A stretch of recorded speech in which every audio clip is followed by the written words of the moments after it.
ఈ మిత్రులు పూనుకున్నారు అని అనిపించింది. వాళ్ళకందుకు అభినందనలు. ఈ నేను నా రచనలు, నేను నా కవిత్వం కావచ్చు, నేను నా విమర్శ కావచ్చు, నేను నా రచనలు అనే ఒక ప్రశ్న, ఒక శీర్షిక నేనెవరు అనే ప్రశ్న దగ్గర ప్రారంభం కావాలి. ఈ నేనెవరు అనేది నా అస్తిత్వం ఏమిటి? లేదా నా అస్తిత్వాలు ఏమిటి? ఒక అస్తిత్వం కూడా ఉండదు. అనేక అస్తిత్వాలు ఉంటాయి. ఈ అనేక అస్తిత్వాలు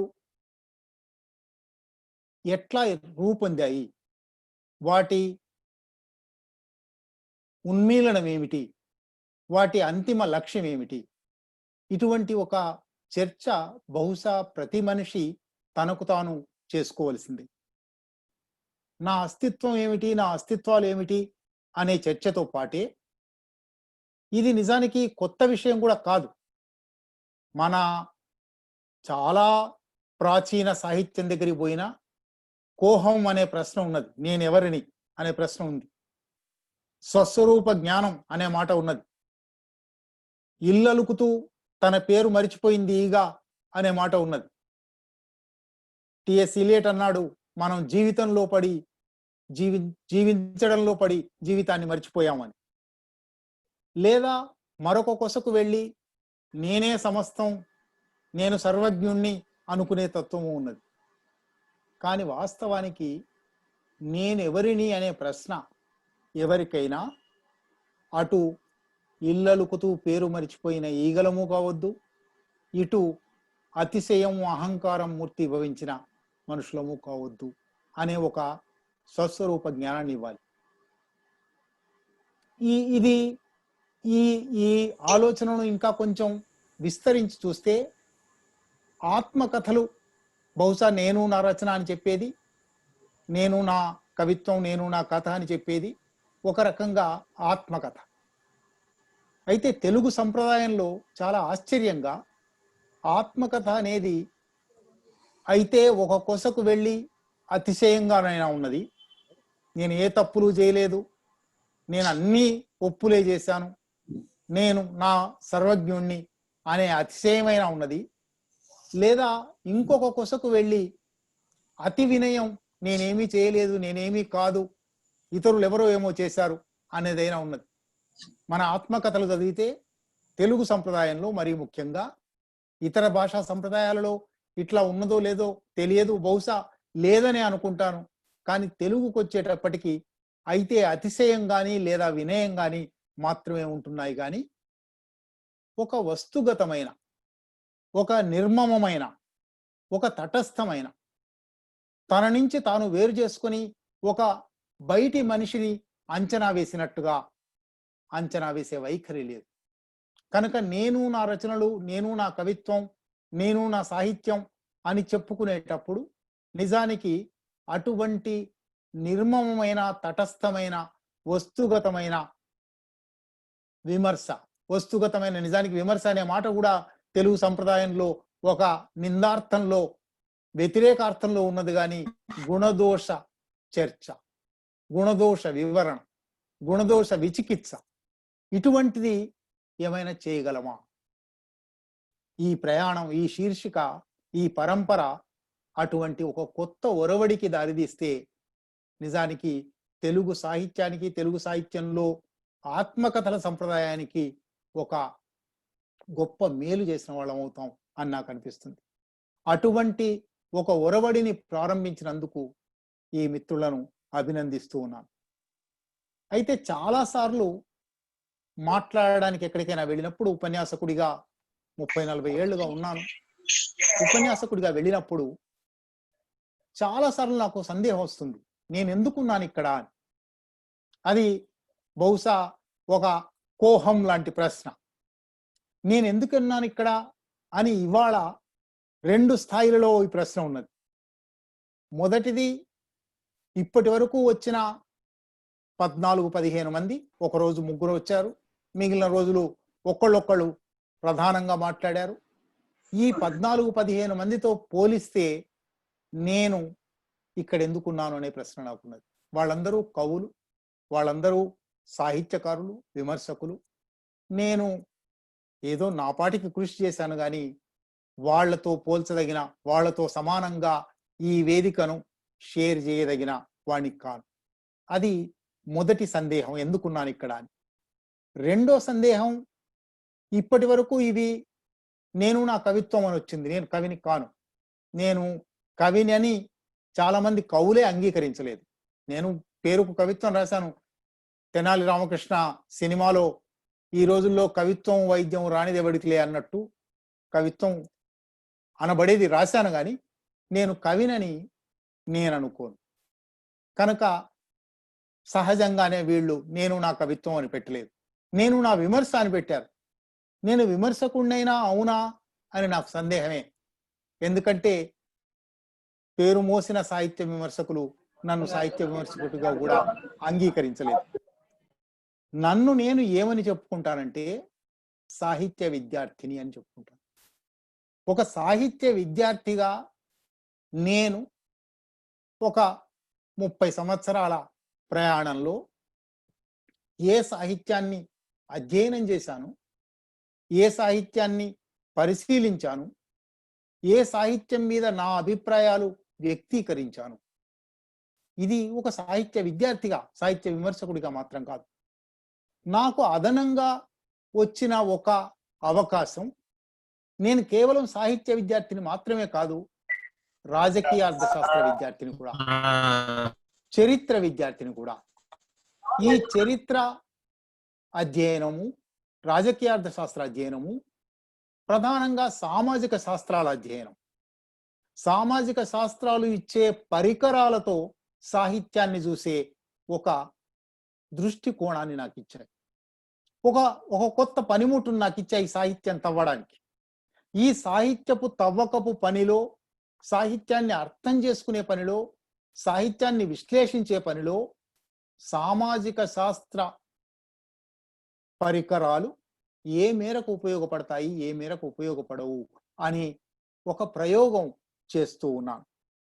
అందువల్ల నేను ఇక్కడ ఒక నేను నా విమర్శ అనే ఒక గంభీరమైన ఉపన్యాసం, నిజానికి నేను విన్నా అఫ్సర్ది ఒక్కటే విన్నాను, అఫ్సర్ గంభీరమైన ఉపన్యాసం చేయబోవడం లేదు అని చాలా హాయిగా సంభాషణ లాగా సాగించాడు. అటువంటి ఒక సంభాషణ, ఒక ఆత్మీయ సంభాషణ, ఒక సాహిత్య విద్యార్థి ఇతర సాహిత్య విద్యార్థులతో సాగిస్తున్న సంభాషణ లాంటిది కొనసాగించాలని నా ప్రయత్నం. అందువల్ల సాహిత్యంలోకి, అధ్యయనంలోకి, రచనలోకి, వక్తృత్వంలోకి ఎలా వచ్చాను అని 4 మాటలు మీతో పంచుకోవడానికి మాత్రమే నేను ఈ వేదికను వాడుకోదలుచుకున్నాను. రచనలోకి ఎట్లా వచ్చాను, ఎట్లా కొనసాగాను, ఇది నిజానికి ప్రతి ఒక్కరికి వారి వారి మూలాలు ఏవో ఉంటాయి, వారి వనరులు ఉంటాయి, వారికి ఎక్కడి నుంచి ప్రారంభించడానికి ఒక నేపథ్యం ఉంటుంది. నా నేపథ్యము, నా రచన, నా అధ్యయనం కొనసాగడానికి నేను 5 మూలాలు, 5 వనరులను గుర్తిస్తూ ఉన్నాను. లెనిన్, క్షమించాలి మధ్యలో పిట్టకథల్లోకి పోవలసి వస్తుంది, లెనిన్ మార్క్స్ గురించి చెప్తూ, మార్క్సిజం గురించి చెప్తూ 3 మూలాధారాలు, 3 వనరులు అని రాశాడు. మార్క్సిజం ఎట్లా ఆవిర్భవించింది, ఏ పునాది మీద, ఏ నేపథ్యంలో నుంచి ఆవిర్భవించింది అని చెప్పడానికి. ఇవాళ మీతో మాట్లాడడానికి నేను నా రచన లేదా నా అధ్యయనం, నా సాహిత్య కృషి అనేది ఏదైనా ఉంటే అది ఎక్కడి నుంచి వచ్చింది, ఏ నేపథ్యంలో ప్రారంభమైంది, ఎట్లా కొనసాగింది అని ఆలోచించినప్పుడు 5 మూలాలు కనబడుతూ ఉన్నాయి.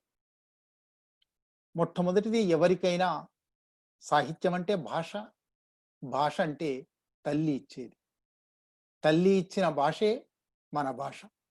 దాన్ని మనం చాలా మార్చుకొని ఉండొచ్చు, అది వక్రీకరణ పొంది ఉండొచ్చు, కానీ మనకు తొలి అక్షరం నేర్పింది, తొలి మాట నేర్పింది, తొలి స్పర్శనిచ్చింది తల్లి. మా అమ్మ నుంచి నాకు సాహిత్యం వచ్చింది అనుకుంటాను నేను. ఆమె నిజానికి ఒక ఫార్మల్ ఎడ్యుకేషన్లో నియత విద్యలో చదువుకున్న మహిళ కాదు. ఆ రోజుల సంగతి మీకు తెలుసు. 1926లో ఆమె పుట్టింది. 40లో పెళ్లి చేసుకుంది. 2వ తరగతి వరకు చదివింది. కానీ సాహిత్యం మీద ఆమెకు అపారమైన ఆసక్తి ఉండేది. ఆ అపారమైన ఆసక్తికి కారణం ఆమె తోబుట్టువులు. ఆమెది చాలా పెద్ద కుటుంబం. 10 మంది, 5గురు అన్నదమ్ములు, 5గురు అక్కచెల్లెళ్ళు.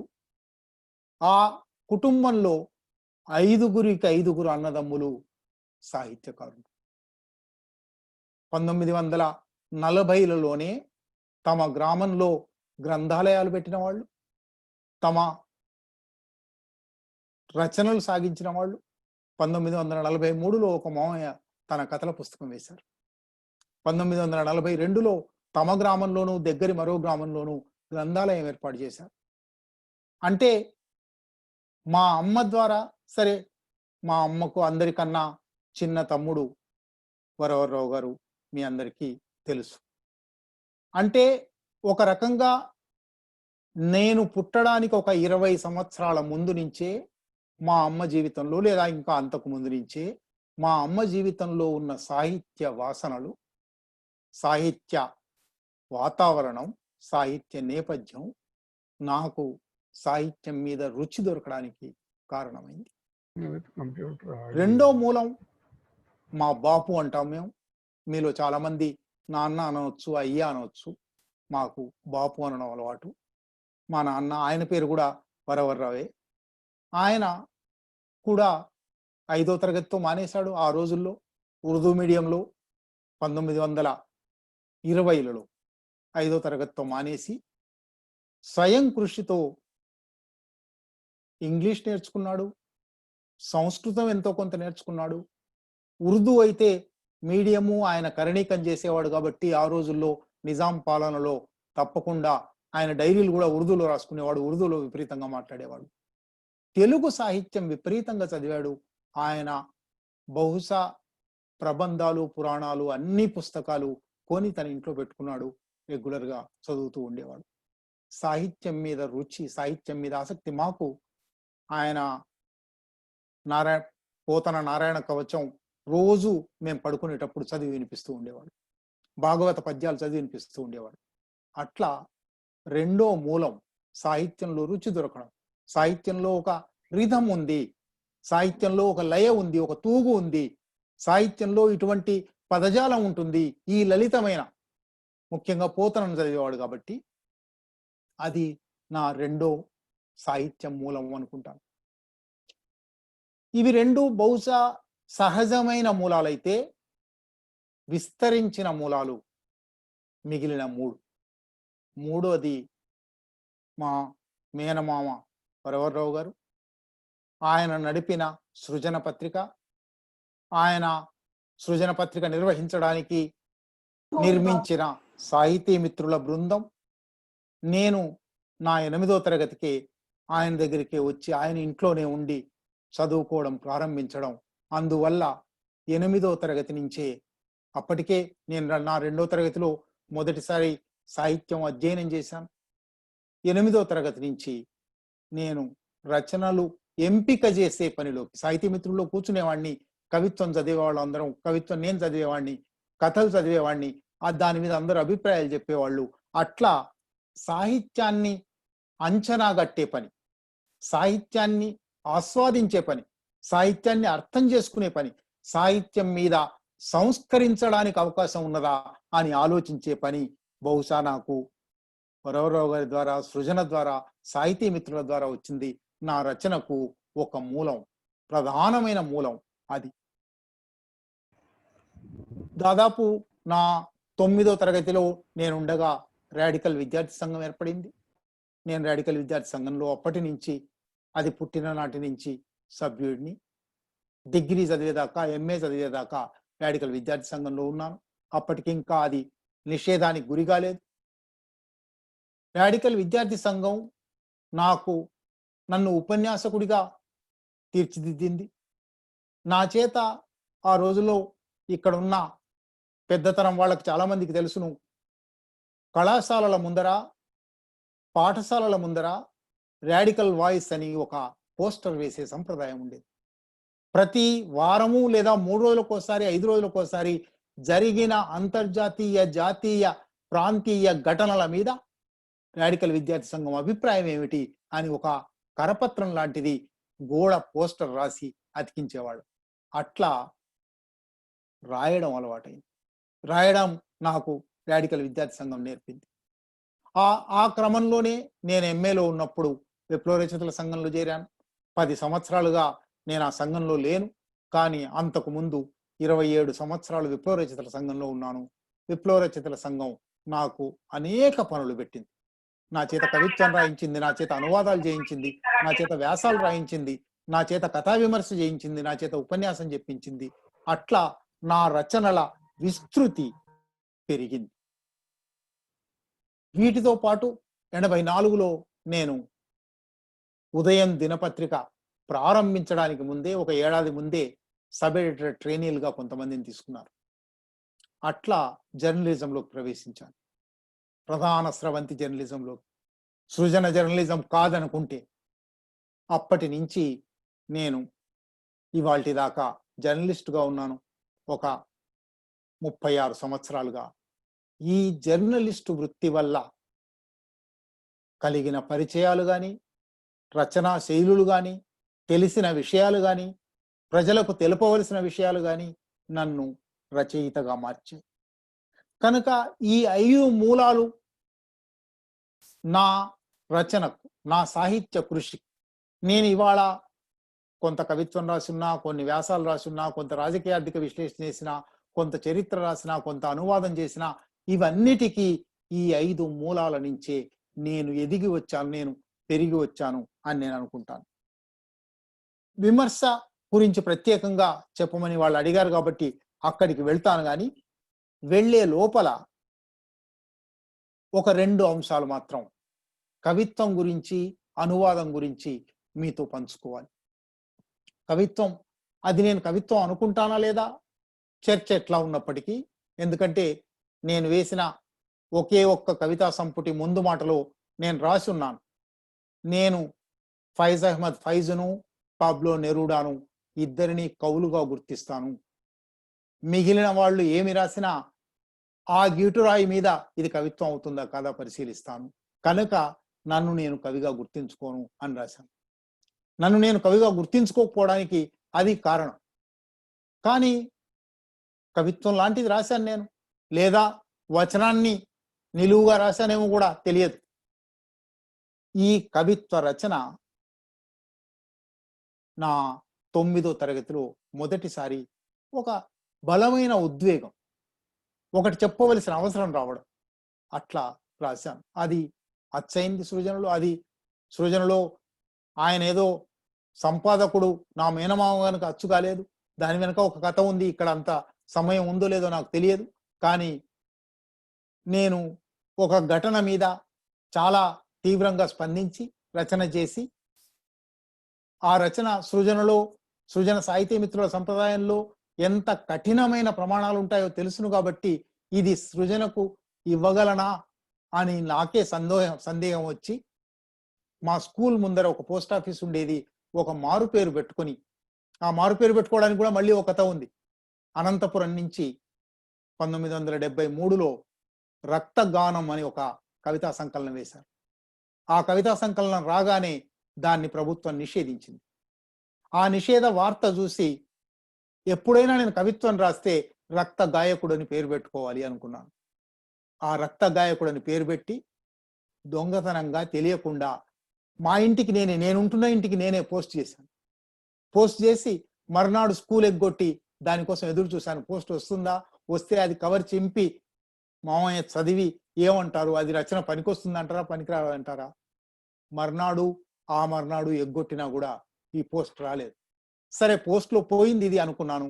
కనుక రాసిన ఏకైక కవిత పోయింది అని అనుకున్నాను. కానీ 15 రోజుల తర్వాత సృజన చూస్తే సృజనలో అచ్చయి ఉంది. అట్లా నా మొదటి కవిత అచ్చయింది. కానీ అప్పటి నుంచి 74 నుంచి అడపా దడపా రాస్తూ వచ్చినా మళ్ళీ 2002 దాకా పుస్తకం వేయాలని నేను అనుకోలేదు. 2002లో మొదటిసారి కవిత్వం పుస్తకం వేశాను. 2002 నుంచి ఇప్పటికీ ఒక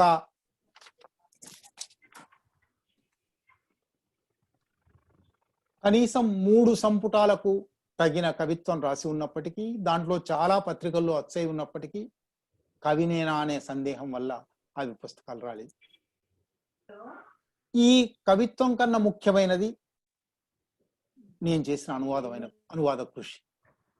అనువాదాలు నా ఇంటర్మీడియట్ తర్వాత నుంచి 79 తర్వాత మీలో కొందరికైనా తెలుసు, ఎమర్జెన్సీ అనంతర గొప్ప ప్రజాస్వామిక వెల్లువ ఇండియన్ ఎక్స్‌ప్రెస్ పత్రిక ప్రతిరోజు చదవక తప్పని స్థితిలో వస్తూ ఉండేది. అరుణ్ షౌరి గారి సంపాదకీయాలు కానీ, వ్యాసాలు కానీ, లేదా అరుణ్ సిన్హా వంటి రిపోర్టర్లు బీహార్ గురించి రాసిన వార్తలు కానీ, అటువంటివన్నీ చదివి ఇవి తెలుగులోకి వస్తే బాగుండు అని తెలుగు చేయడం ప్రారంభించాను. అట్లా నా అనువాద కృషి ప్రారంభమైంది. 1981లో 40 సంవత్సరాల కింద అనువాదంలో నా తొలి పుస్తకం వచ్చేయింది.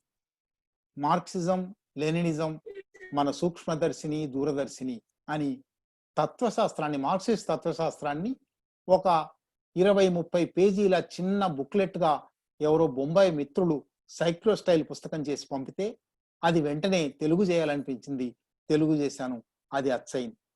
అప్పటి నుంచి ఇప్పటి వరకు ఇందులో ముందు శ్రీనివాస్ గారు చెప్తున్నారు, దాదాపు 25 పుస్తకాలు ఇంగ్లీష్ నుంచి తెలుగు చేస్తున్నారు. అనేక రకాల పుస్తకాలు, దాంట్లో కవిత్వం ఉంది, కథ ఉంది, నవల ఉంది, సిద్ధాంత రచనలు ఉన్నాయి. 3-4 రచనలైనా మీతో పంచుకుంటే, ఎందుకు నేను విమర్శలోకి వచ్చాను, విమర్శ ప్రధానమైందని ఎందుకు అనుకున్నాను, ఈ అనువాద కృషి కొంత తెలుపగలుగుతుంది అనుకుంటాను. 1907లో రష్యాలో స్టోలిపిన్ అనే ఒక పోలీస్ మంత్రి వచ్చి భయంకరమైన నిర్బంధం అమలు చేసినప్పుడు మేధావులు, కళాకారులు, రచయితలు, బుద్ధిజీవులు ప్రభుత్వానికి వంతపాడుతూ తమ స్వచర్మ రక్షణకు పూనుకున్నప్పుడు గోర్కీ వ్యక్తిత్వ విధ్వంసం, డిసింటిగ్రేషన్ ఆఫ్ పర్సనాలిటీ అని ఒక వ్యాసం రాశాడు. అత్యద్భుతమైన వ్యాసం. అది 88-89లో చదివాను.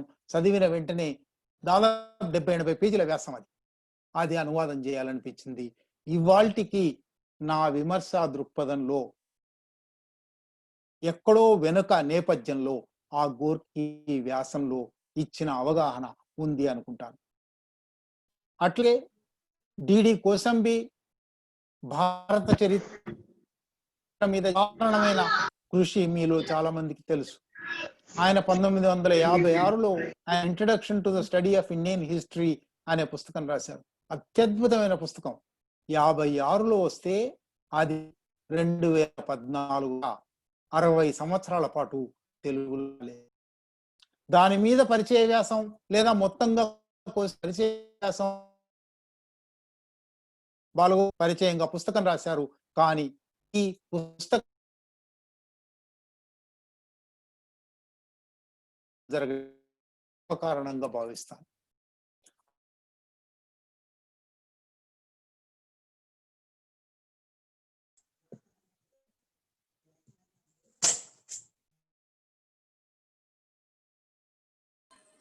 శీను సార్ ఏం వినపడలేదు సార్. వినపడటం లేదు సార్. సార్ వేణుగోపాల్ గారు మ్యూట్లోనే ఉన్నాడే సార్. ఆయనకి సిగ్నల్ సక్రమంగా లేదు. ఉండొచ్చు sir. Venugopal sir net cut అయినట్టుంటుంది గోపాల్. నెట్ పోయినట్టుంది సార్. ఫోన్ చేయండి శీను సార్. చేస్తాను శీను సార్. నేను చేస్తాను.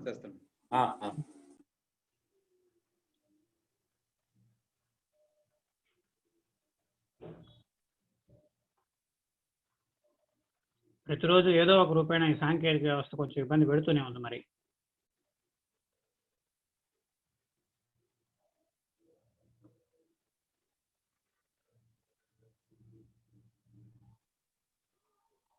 తీవ్రమైన వర్షం వల్ల నెట్ రాలేదని చెప్పి నాకు ముందుగానే సార్ మెసేజ్ పెట్టినాడు. మళ్ళా వచ్చింది అన్నాడు. మళ్ళీ ఇప్పుడు ఏమన్నా ఎక్కువ వర్షం వల్ల ఏమన్నా నెట్ వర్షం లాంటి ప్రసంగం మిస్ అయిపోతున్నామే. హలో సార్, వచ్చాడు. ఇప్పుడు మళ్ళీ వచ్చింది. మాట్లాడండి సార్, వినబడుతుంది. హలో సార్ చెప్పండి సార్, వినిపిస్తుంది. మిత్రులారా క్షమించాలి, హైదరాబాద్ లో ఇవాళ ఉదయం నుంచి విపరీతమైన వర్షం, అందువల్ల నెట్ వస్తూ పోతూ ఉంది. అందుకే ఇది సాధ్యం అవుతుందా కాదా అని కూడా అనుకున్నాను. ఇది అనువాదాల గురించి చెప్తూ ఉన్నాను. అనువాదాల్లో కోసంబి అనువాదం తర్వాత ఆండ్రే బెటిల్ తంజావూరులో చేసిన క్షేత్ర పరిశోధన ఆధారంగా కులానికి, వర్గానికి, అధికారానికి ఉన్న సంబంధం గురించి రాసిన సిద్ధాంత పత్రం ప్రపంచంలోనే చాలా ప్రామాణికమైన భారత అధ్యయనాలలో ప్రామాణికమైన సిద్ధాంత పత్రంగా గుర్తింపు పొందింది. అది తెలుగు చేసిన ఒక అవకాశం కూడా నాకు దక్కింది. అట్లాగే అరుణ్ ఫెరీరా ఇవాళ సుప్రసిద్ధమైన భీమా కోరేగాం కేసులో వరవరరావు గారితో పాటు ఇతర మేధావులతో పాటు అరెస్ట్ అయి జైల్లో ఉన్న అరుణ్ ఫెరీరా అనే ఒక కార్టూనిస్టు, సామాజిక కార్యకర్త. ఆయన గతంలో కూడా 5 సంవత్సరాలు ఒక తప్పుడు కేసు మీద జైల్లో ఉండి ఆ కేసు కొట్టివేయబడింది. ఆ జైల్లో ఉన్న రోజుల గురించి సంకెళ్ల సవ్వడి అనే పుస్తకం రాశాడు. అది తెలుగు చేయడం కూడా, తెలుగు చేసే అవకాశం కూడా నాకు దక్కింది. అట్లాగే యాన్ మిర్డాల్, గున్నార్ మిర్డాల్ పేరు మీలో కొందరైనా విని ఉంటారు. ప్రపంచ ప్రసిద్ధి పొందిన, నోబెల్ బహుమతి పొందిన అర్థశాస్త్రవేత్త. ఆయన కొడుకు యాన్ మిర్డాల్, ఆయన స్వీడన్కు చెందిన కమ్యూనిస్టు. ఆయన 84 సంవత్సరాల వయసులో భారతదేశం వచ్చి దండకారణ్యంలో అడవిలో తిరిగి ఆ అడవిలో ఎటువంటి ప్రత్యామ్నాయ ప్రజా పాలన సాగుతున్నది అని ఒక పుస్తకం రెడ్ స్టార్ ఓవర్ ఇండియా అని రాశాడు. దాన్ని తెలుగు చేసే అవకాశం కూడా నాకు దక్కింది. అట్లా అరుదైన పుస్తకాలను, తెలుగు సమాజానికి అవసరమైన పుస్తకాలను, తెలుగు సమాజం 50 ఏళ్ల పాటు 60 ఏళ్ల పాటు తెలుగులోకి తెచ్చుకోకుండా ఉండిపోయిన పుస్తకాలను తెలుగు చేశాననే ఒక గర్వం నాకు ఇప్పుడు ఉంటుంది. ఇటువంటి ఒక విస్తృతమైన ఒక కవిత్వం కావచ్చు, ఒక సాహిత్య పత్రిక నిర్వహణలో భాగస్వామ్యం కావచ్చు, ఒక అనువాదం కావచ్చు, వీటిలో నుంచి నేను సాహిత్య విమర్శలోకి వచ్చాను. సాహిత్య విమర్శలో ప్రధానంగా నేను తొలి రోజుల్లో ఎక్కువగా చేసింది కథా విమర్శ, కవిత్వ విమర్శ. ఈ కథా విమర్శను అప్పటికి చేసిన 2000 సంవత్సరం నాటికి చేసిన ఒక 10-12 వ్యాసాలతో కథా సందర్భం అని పుస్తకం తెచ్చాను. ఈ గడిచిన 20 ఏళ్లలో మరొక 20 వ్యాసాలైన కథా విమర్శ మీద రాసి ఉంటాను. 20-30 వ్యాసాలు రాసి ఉంటాను. 20 పుస్తకాలకు ముందు మాటలే రాశాను. అట్లాగే తిరుపతి నుంచి మధురాంతకం నరేంద్ర మిత్రులు తెచ్చే కథా వార్షికకు 1 సంవత్సరం కథల మీద 40-50 పేజీల సుదీర్ఘమైన వ్యాసం రాశాను. ఆ కథా విమర్శ అంతా ఒక పుస్తకంగా తేవలసే ఉంది. నవలా విమర్శ కూడా ఒక ప్రయత్నంగా 1980ల నుంచి చేశాను.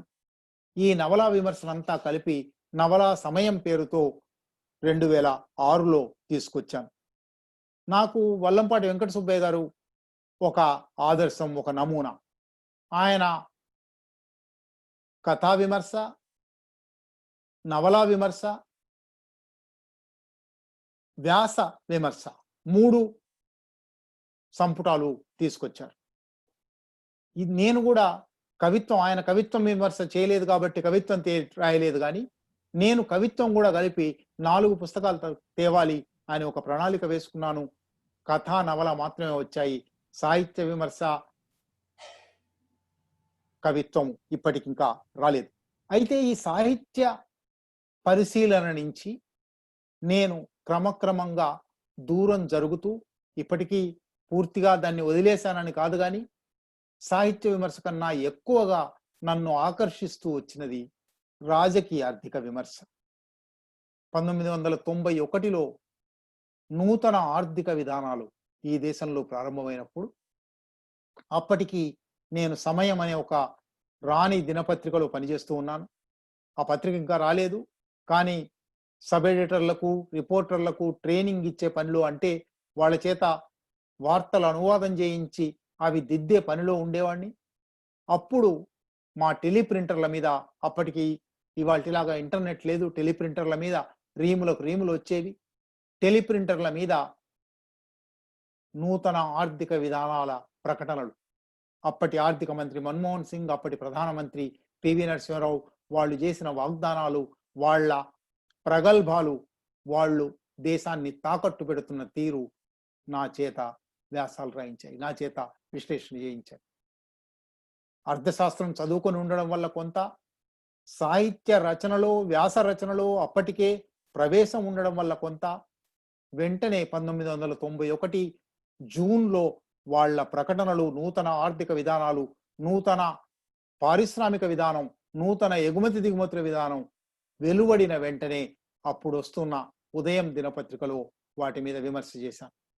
అప్పటి నుంచి ప్రారంభించి 20 సంవత్సరాల పాటు, 91 నుంచి 2011 వరకు 20 సంవత్సరాల పాటు నూతన ఆర్థిక విధానాల మీద కొన్ని వందల వ్యాసాలు రాసి ఉంటాను. వాటిలో నుంచి ఒక 80-70 వ్యాసాలు సంకలనం చేసి రాబందు వాలిన నేల అని 2011లో అచ్చువేశాను. నిజానికి దానికంట ముందే విజన్ 2020 పేరుతో చంద్రబాబు నాయుడు గారు అవిభక్త ఆంధ్రప్రదేశ్ రాజకీయ ఆర్థిక విధానాలను ప్రపంచ బ్యాంకుకు తాకట్టు పెడుతూ ఉన్నప్పుడు, వాటి మీద విమర్శగా అప్పటికి నేను ఆంధ్రప్రభలో ఒక వారం శీర్షిక రాస్తూ ఉండేవాడిని. ఆ వ్యాసాలన్నీ కలిపి అమ్మకానికి ఆంధ్రప్రదేశ్ అని 1999లో వెలువరించాను. 2007లో రాబందు నీడ అని అమెరికా రాజకీయ ఆర్థిక విధానాల మీద ఒక పుస్తకం వెలువరించాను. ఇట్లా అనేక పుస్తకాలు, కనీసం ఒక 7-8 రాజకీయ ఆర్థిక విమర్శ, సాహిత్య స్పర్శ ఉన్న రాజకీయ ఆర్థిక విమర్శ. రాజకీయ ఆర్థిక విమర్శ పూర్తిగా రాజకీయ ఆర్థిక శాస్త్రం నుంచే అర్థశాస్త్ర పరిభాషలో చేసేవాళ్ళు ఉండొచ్చు. నేను సాహిత్య పరిభాష నుంచి రాజకీయ ఆర్థిక శాస్త్ర విమర్శ చేయడానికి ఒక ప్రయత్నం చేశాను అనుకుంటాను. అట్లాగే ఇదే క్రమంలో చరిత్ర విద్యార్థిగా కూడా ఉన్నాను. సాహిత్య విద్యార్థి, రాజకీయ అర్థశాస్త్ర విద్యార్థి, చరిత్ర విద్యార్థి కూడా కావడం వల్ల చరిత్రలో నా కళ్ళ ముందర జరుగుతున్న చరిత్ర, విప్లవోద్యమ చరిత్ర కావచ్చు, భారత రాజ్యం, ఆంధ్రప్రదేశ్ రాజ్యం జరుపుతున్న అనేక అక్రమాల చరిత్ర కావచ్చు, ఈ చరిత్రను నమోదు చేసే ఒక జర్నలిస్ట్గా కూడా నమోదు చేసే, విశ్లేషించే, వివరించే బాధ్యత నాది అని అనుకున్నాను. అట్లా విప్లవోద్యమ చరిత్ర, కళ్ళ ముందరి చరిత్ర అని 2008లో ఒక పుస్తకం వేశాను. అవి 1980-81 నుంచి రాస్తూ ఉన్న వ్యాసాలు, ఒక 20-25 ఏళ్ల వ్యాసాలు కలిపి 2008లో పుస్తకం తెచ్చాను. అట్లాగే 84 నుంచి ఇంగ్లీష్లో ఇదే రాస్తూ ఉన్నాను. ఇంగ్లీష్లో రాసిన వ్యాసాల సంకలనం అండర్స్టాండింగ్ మావోయిస్ట్ అని, విప్లవోద్యమ చరిత్రకు ఉపకరించగల వ్యాసాలు ఒక పుస్తకం తెచ్చాను. ఈ క్రమంలో తెలంగాణ బిడ్డడిగా, తెలంగాణ అవిభక్త ఆంధ్రప్రదేశ్లో తెలంగాణ సమాజం అన్యాయానికి గురైంది. 1956లో పెద్ద మనుషుల ఒప్పందంలో ఏ వాగ్దానాలు, ఏ హామీలు ఇచ్చారో వాటి ఉల్లంఘన జరిగింది. అందువల్ల రాజకీయ అర్థశాస్త్ర దృష్టిలో తెలంగాణ వాగ్దానాల ఉల్లంఘనకు, ఆర్థిక అన్యాయాలకు, నీటి అన్యాయాలకు, నిధుల అన్యాయాలకు, నియామకాల అన్యాయాలకు గురైంది అని తెలంగాణ మీద రాయడానికి ప్రయత్నం చేశాను. తెలంగాణ మీద ఇప్పటికీ నేను రాసిన పుస్తకాలు 10-12 ఉంటాయి. 2004లో మొదటిసారి తెలంగాణ నుంచి తెలంగాణ దాకా అని ఒక పుస్తకం వేశాను. అప్పటి నుంచి ఇప్పటి వరకు తెలంగాణ అర్థం అని 2 సంవత్సరాల కింద కొత్త తెలంగాణ ప్రభుత్వం ఎట్లా తెలంగాణ ఉద్యమ ఆకాంక్షలను విస్మరించింది, ఉల్లంఘించింది, ఆ ఆకాంక్షలకు వ్యతిరేకంగా పనిచేస్తుంది అని ఒక వారం శీర్షిక ఒక దినపత్రికలో రాస్తూ ఉన్నాను. ఆ తెలంగాణ అర్థం అనే పుస్తకం కూడా వేశాను. ఇవి మాత్రమే కాదు, సంపాదకుడిగా కూడా నా విమర్శ కృషి కొంత సాగింది. 1956లో ఏర్పడిన ఆంధ్రప్రదేశ్ 2006 నాటికి 50 సంవత్సరాలు చేసుకుంటున్నది. ఈ 50 సంవత్సరాలలో ఆంధ్రప్రదేశ్ ప్రయాణం ఎట్లా ఉంది, ఇది పరిశీలించాలి అని నేను ఒక ప్రతిపాదన పెట్టాను.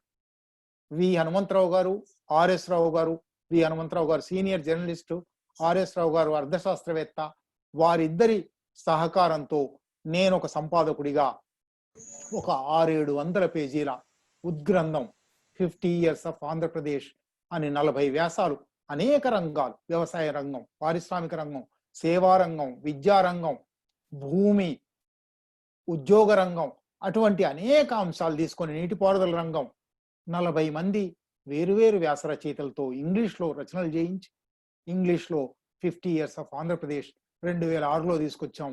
ప్రభుత్వం కూడా చేయని పని. ఇంతవరకు అప్పటికి ఉన్న ఆంధ్రప్రదేశ్ ప్రభుత్వం కానీ ఆ తర్వాత కానీ 50 ఏళ్ల ఆంధ్రప్రదేశ్లో ఏం జరిగిందో నేను సంపాదకత్వం, మరొక ఇద్దరితో కలిసి నేను సంపాదకత్వం వహించిన పుస్తకం ఇది తెచ్చింది. అట్లాగే తెలంగాణ ఏర్పడిన సందర్భంలో 2014లో తెలంగాణ ఏర్పడింది. 2015లో సమగ్ర తెలంగాణ అని తెలంగాణ భూగోళం, తెలంగాణ చరిత్ర, తెలంగాణ ఆర్థిక వ్యవస్థ, తెలంగాణ ఉద్యమం, తెలంగాణ సాహిత్యం అన్నీ కలిపి నా సంపాదకత్వంలో ఒక పుస్తకం వచ్చింది. అంటే నేను ఏదో ఒక రంగంలో, నేను గతంలో కూడా ఒక చోట రాసి ఉన్నాను, నేను ఎప్పుడూ స్థిర వ్యవసాయం చేయలేదు, నేను పోడు వ్యవసాయకారుని. ఎక్కడ ఏది అవసరం అనుకుంటే అక్కడ పోడు కొడతాను. ఆ సంవత్సరానికి ఆ ఎకరం పోడు పండింది తింటాను, పండకపోతే మానేస్తాను, మరొక చోటికి పోడుకు పోతాను. అట్లా కవిత్వం, అనువాదం, ఉపన్యాసం, చరిత్ర, రాజకీయ అర్థశాస్త్రం వేరు వేరు పోడు పనులు చేశాను. కనుకనే నన్ను నేను ఏ ఒక్క స్థిర ఈ రంగంలో ఇతను కవి, ఇతను సాహిత్య విమర్శకుడు, ఇతను రాజకీయ అర్థశాస్త్రవేత్త, నిజానికి అవేవి కాదు. నేను అన్నిట్లోనూ ప్రయోగం చేశాను, అన్నిట్లోనూ వేలు పెట్టాను, అన్నీ ఎంతో కొంత సాధించాను. సాధించవలసింది చాలా ఉంది. ఇప్పుడు 30-40 ఏళ్ల తర్వాత మీతో మాట్లాడేటప్పుడు వెనక్కి తిరిగి చూసుకుంటే కొన్ని విశిష్టమైన, గణనీయమైన పనులు చేశాను అని నాకే అనిపిస్తుంది. 1989లో, అంటే 30 సంవత్సరాల కింద, నా తొలి శీర్షిక, వారం శీర్షిక, ఆంధ్రపత్రికలో పనిచేస్తున్నాను నేనప్పుడు, కడలి తరగా అని రాశాను. కళా సాహిత్య అన్వేషణ అని దానికి ఉపశీర్షిక పెట్టాను. రచనల మీద, సాహిత్యం మీద, కళల మీద, సినిమా మీద, చిత్రకళ మీద, శిల్పం మీద నాకు తోచిన భావాలు 30 ఏళ్ల కింద, బహుశా చాలా ప్రైమరీ కావచ్చు, చాలా ప్రిలిమినరీ కావచ్చు, కడలి తరగా అని ఒక శీర్షిక రాశాను. అది 2000 సంవత్సరంలో పుస్తకంగా వచ్చింది. అది నాకు ఇప్పటికీ తొలి బిడ్డ గనుక కావచ్చు, ఒక నా స్వతంత్ర రచనగా, ఒక తొలి కాలంగా అది నాకు నచ్చిన పుస్తకం.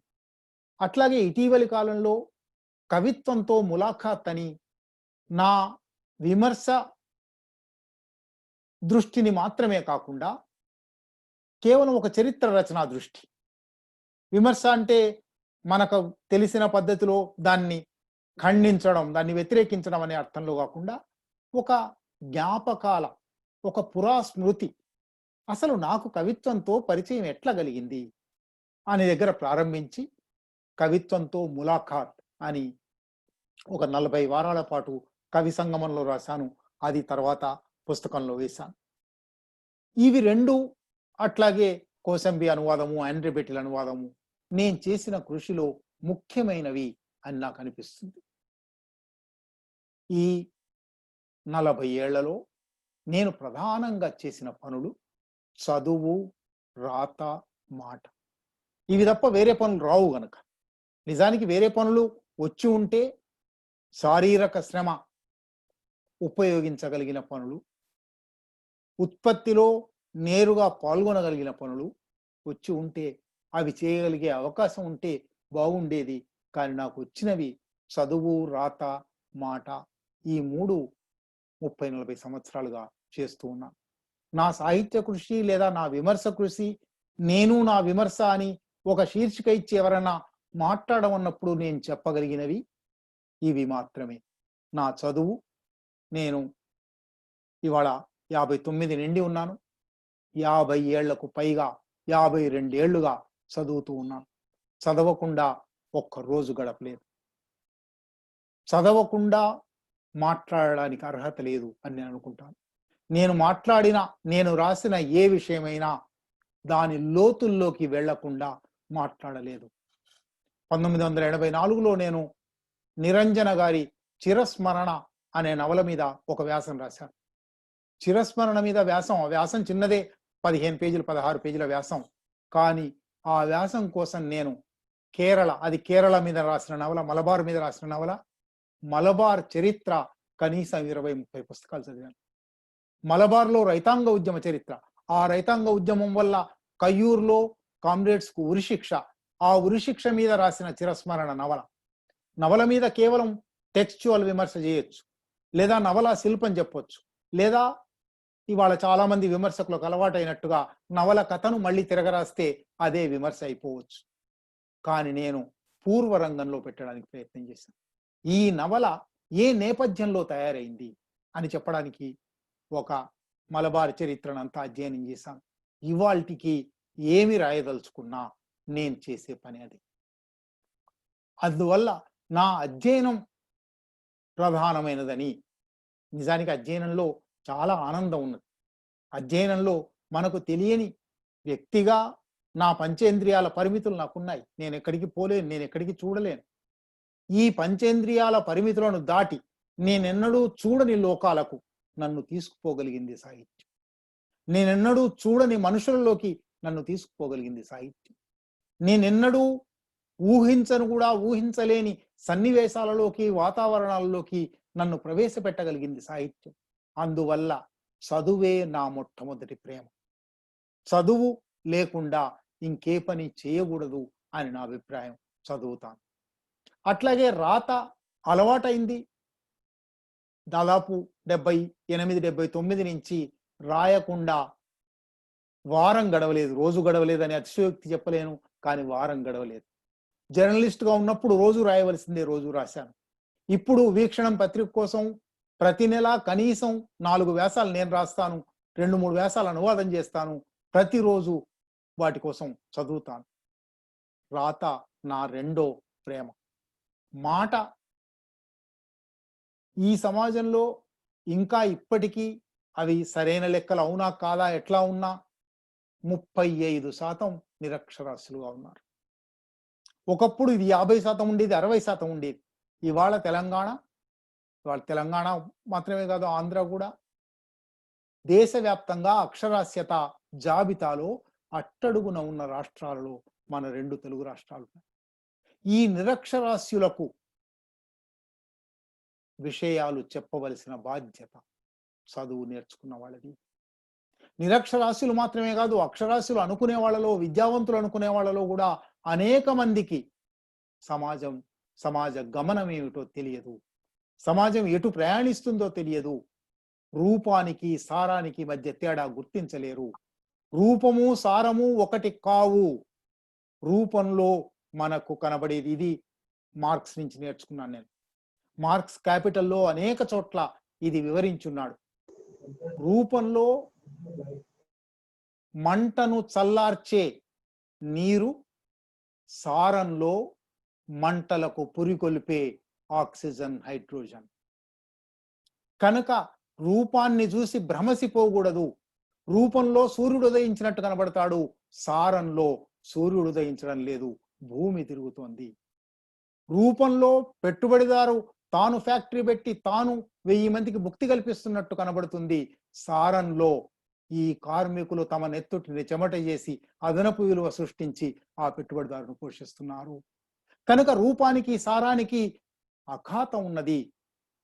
ఈ రూపానికి సారానికి ఉన్న అఘాతాన్ని విప్పి చెప్పవలసిన బాధ్యత బుద్ధిజీవులది, విద్యావంతులది, చదువుకున్న వాళ్ళది. కనుక నా చదువు ఇది విప్పి చెప్పే రాతకు, విప్పి చెప్పే మాటకు ఉపయోగపడాలి అనే ఒక ప్రధానమైన కాంక్ష, ఒక దీక్ష నా సాహిత్యానికి, నా రచనకు, అది విమర్శ అయినా అది కవిత్వమైన పునాది. ఈ రచన చేయడంలో ఒక 3-4 ప్రాతిపదికలు నాకున్నాయి. ఈ ప్రాతిపదికలను మీ ముందర పెట్టి, బహుశా ఇప్పటికే ఎక్కువ సమయం తీసుకున్నానేమో, ఇంకా చర్చకు కూడా అవకాశం ఉండాలి, ముగిస్తాను. ఏమిటి ఈ ప్రాతిపదికలు? ఒక 50 పుస్తకాలు, ఒక 25 స్వతంత్ర పుస్తకాలు, 25 అనువాదాల పుస్తకాలు, నిజానికి అచ్చు వేసిన 25 పుస్తకాలు కానీ, రాసిన వ్యాసాలు వేర్వేరు పత్రికలు, ఇప్పటికీ 11-12 పత్రికల్లో కాలమ్స్ రాశాను. అవి 7 నుంచి 6 సంవత్సరాల పాటు నడిచిన కాలమ్స్ ఉన్నాయి. వేర్వేరు పత్రికల్లో వ్యాసాలు రాశాను. ఇవాళ వెబ్ పత్రికల్లో, అనేక పత్రికల్లో రాస్తూ ఉన్నాను. ఇవన్నీ అచ్చు వేస్తే ఇంకొక 20 పుస్తకాలు కాగలిగినన్ని రాశాను. ఎందుకు రాశాను ఇదంతా? ఈ రాసిన రచనలకన్నిటికీ పునాది ఏమిటి, ప్రాతిపదిక ఏమిటి? 4 ప్రాతిపదికలు ప్రధానమైనవి. చాలా విస్తారంగా చెప్పొచ్చు, అంత విస్తారంగా సమయం లేదు కాబట్టి ఆ 4 ప్రాతిపదికలు మాత్రం మీ ముందర పెట్టి ముగిస్తాను. మొట్టమొదటిది, నేను తాత్వికంగా, రాజకీయంగా, భావజాల పరంగా మార్క్సిజంలో విశ్వాసం ఉన్నవాడిని. కార్ల్ మార్క్స్, ఫ్రెడరిక్ ఎంగెల్స్లు అభివృద్ధి చేసిన తాత్విక దృక్పథం, రాజకీయ ఆర్థిక దృక్పథం సమాజాన్ని అర్థం చేసుకోవడానికి, సమాజాన్ని మార్చడానికి దాన్ని మించిన సాధనం లేదు అని నమ్మేవాడిని. మార్క్స్ తన economic and philosophical manuscripts of 1844 అనే పుస్తకంలో, జర్మన్ ఐడియాలజీ అనే పుస్తకంలో ఒక భావన అభివృద్ధి చేయడానికి చాలా ప్రయత్నం చేశాడు. అది మనిషి అంటే ఏమిటి? మనిషి అంటే మానవ సంబంధాల సమాహారం, ఎన్సెంబుల్ ఆఫ్ హ్యూమన్ రిలేషన్స్ అన్నాడు, సోషల్ రిలేషన్స్ అన్నాడు. నేను మనిషిని మానవ సంబంధాల సమాహారంగా గుర్తిస్తాను. మార్క్స్ చెప్పిన మాటను అక్షరాల నమ్ముతాను. కనుక ఈ మనిషిని మార్చాలంటే మానవ సంబంధాలను మార్చాలి. మానవ సంబంధాలను మార్చాలంటే మానవ సంబంధాలకు పునాది అయిన ఉత్పత్తి సంబంధాలను మార్చాలి. ఉత్పత్తి సంబంధాలను మార్చాలంటే ఉత్పత్తి శక్తుల మీద, ఉత్పత్తి సాధనాల మీద యాజమాన్యాన్ని మార్చాలి. కనుక ఇది ఒక తాత్విక దృక్పథం.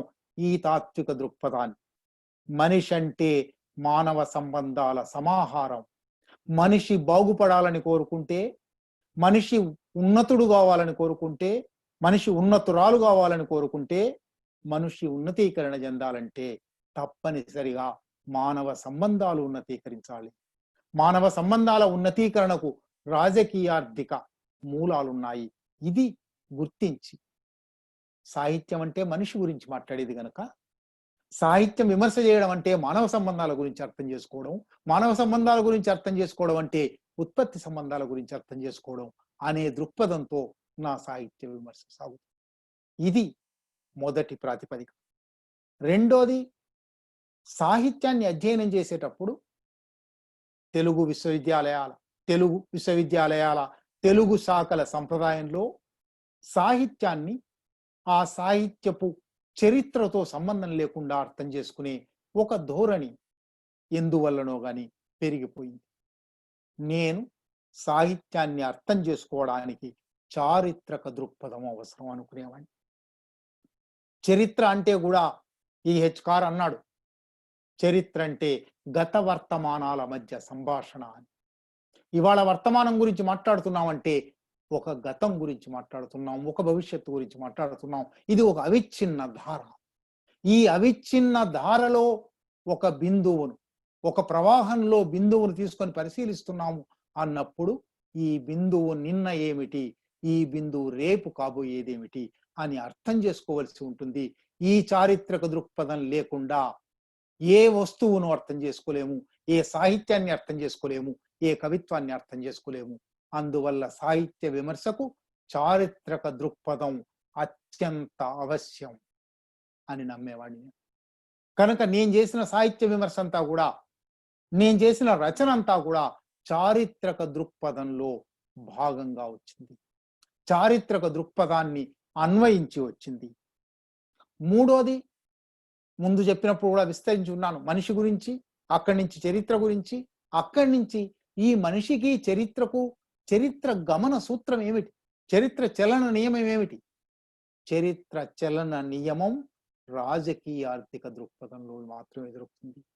మళ్ళీ అక్కడ కూడా మార్క్సే an introduction to the critic of political economy అని 1859లో రాసిన పుస్తకంలో అన్నాడు, సివిల్ సొసైటీని, పౌర సమాజాన్ని పరిశీలించాలంటే నాకు దాని తాళము చెవి రాజకీయార్థ శాస్త్రంలోనే దొరికింది.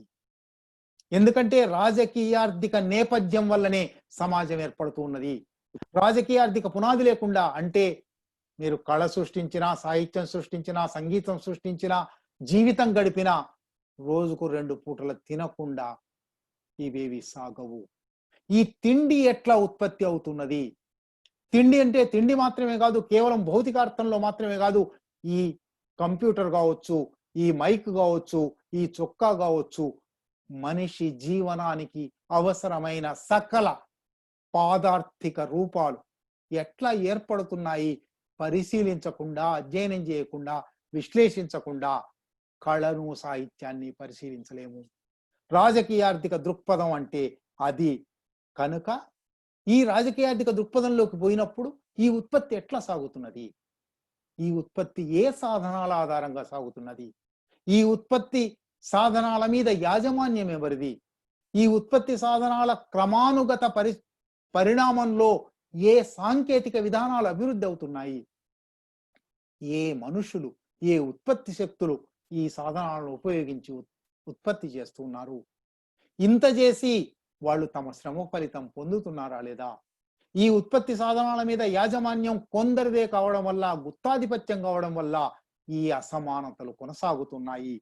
కనుక ఉత్పత్తి సంబంధాలలో సామాజిక న్యాయం రావడమే సమాజపు పురోభివృద్ధికి అవసరం. ఈ సామాజిక న్యాయాన్ని అమలు చేసే దృక్పథం తీసుకోవడమే ఒక బుద్ధిజీవికి, ఒక విద్యావంతుడికి బాధ్యత. కనుక సాహిత్య విమర్శలోకి ఆ రాజకీయ ఆర్థిక దృక్పథం తీసుకురావాలి. కనుక మనిషి గురించి దృక్పథం, చరిత్ర గురించి దృక్పథం, రాజకీయ ఆర్థిక దృక్పథం, ఈ 3 కలగలిసి నా సాహిత్య విమర్శ దృక్పథం తయారైంది. సాహిత్యం అనేది సమాజ వృక్షానికి పూచిన పువ్వు.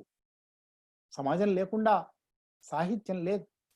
క్రిస్టఫర్ కార్డ్వెల్ ఒక మాట అన్నాడు ఇల్యూజన్ అండ్ రియాలిటీ పుస్తకంలో, మేము మార్క్సిస్టులం, సాహిత్య విమర్శ చేసేటప్పుడు, ఒక కవిత్వాన్ని పరిశీలించేటప్పుడు మీరు కవిత్వానికి దూరం పోతున్నారు, కవిత్వంలో లేని విషయాలు మాట్లాడుతున్నారు.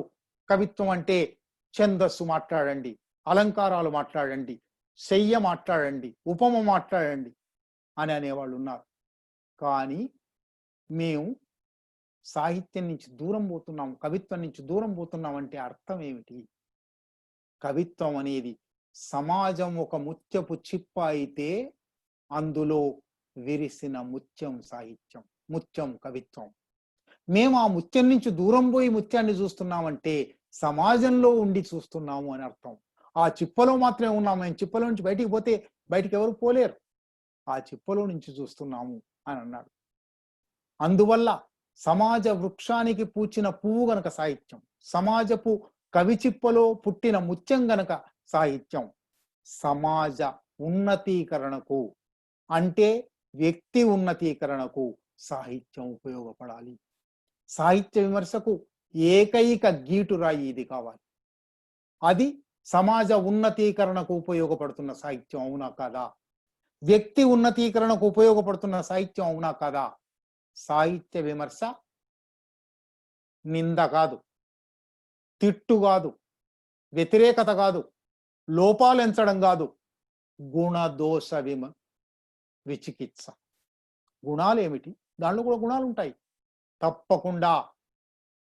అది భాష సమాజ సృష్టి గనక, ఒక సంప్రదాయం, ఒక వారసత్వం సమాజ సృష్టి గనక, ఎంత ప్రజా వ్యతిరేకమైన సాహిత్యంలోనైనా ప్రజల భాష ఎంతో కొంత ఉండక తప్పదు, ప్రజా సంప్రదాయం ఎంతో కొంత ఉండక తప్పదు, ధిక్కార ధోరణులు ఎంతో కొంత ఉండక తప్పదు. కనుక ఈ గుణదోష విశ్లేషణ చేస్తావా లేదా? గుణం ఏమిటి, దోషం ఏమిటి? అది ఉన్నతీకరణకు పనికి రాకపోతే దోషం. అది వ్యక్తి ఉన్నతీకరణకైనా సమాజ ఉన్నతీకరణకైనా ఉపయోగపడకపోతే అది దోషం. సమాజ ఉన్నతీకరణకు, వ్యక్తి ఉన్నతీకరణకు తోడ్పడితే అది గుణం. ఈ గుణదోష విశ్లేషణ చేయాలి, ఈ గుణదోష విచికిత్స చేయాలి. నేను నా సాహిత్య విమర్శలు నేను సమర్థంగా నిర్వహించి ఉండకపోవచ్చు, నేను అందువల్లనే సాహిత్య విమర్శకునే కానని అనుకునే వాళ్ళు కూడా ఉండవచ్చు. కానీ నేను చేసిన ప్రయత్నం నాకు అర్థమైన మార్క్సిజం నుంచి, నాకు అర్థమైన చారిత్రక దృక్పథం నుంచి, నాకు అర్థమైన రాజకీయ ఆర్థిక దృక్పథం నుంచి. అఫ్సర్ తన ఉపన్యాసంలో చెప్పాడు, తనను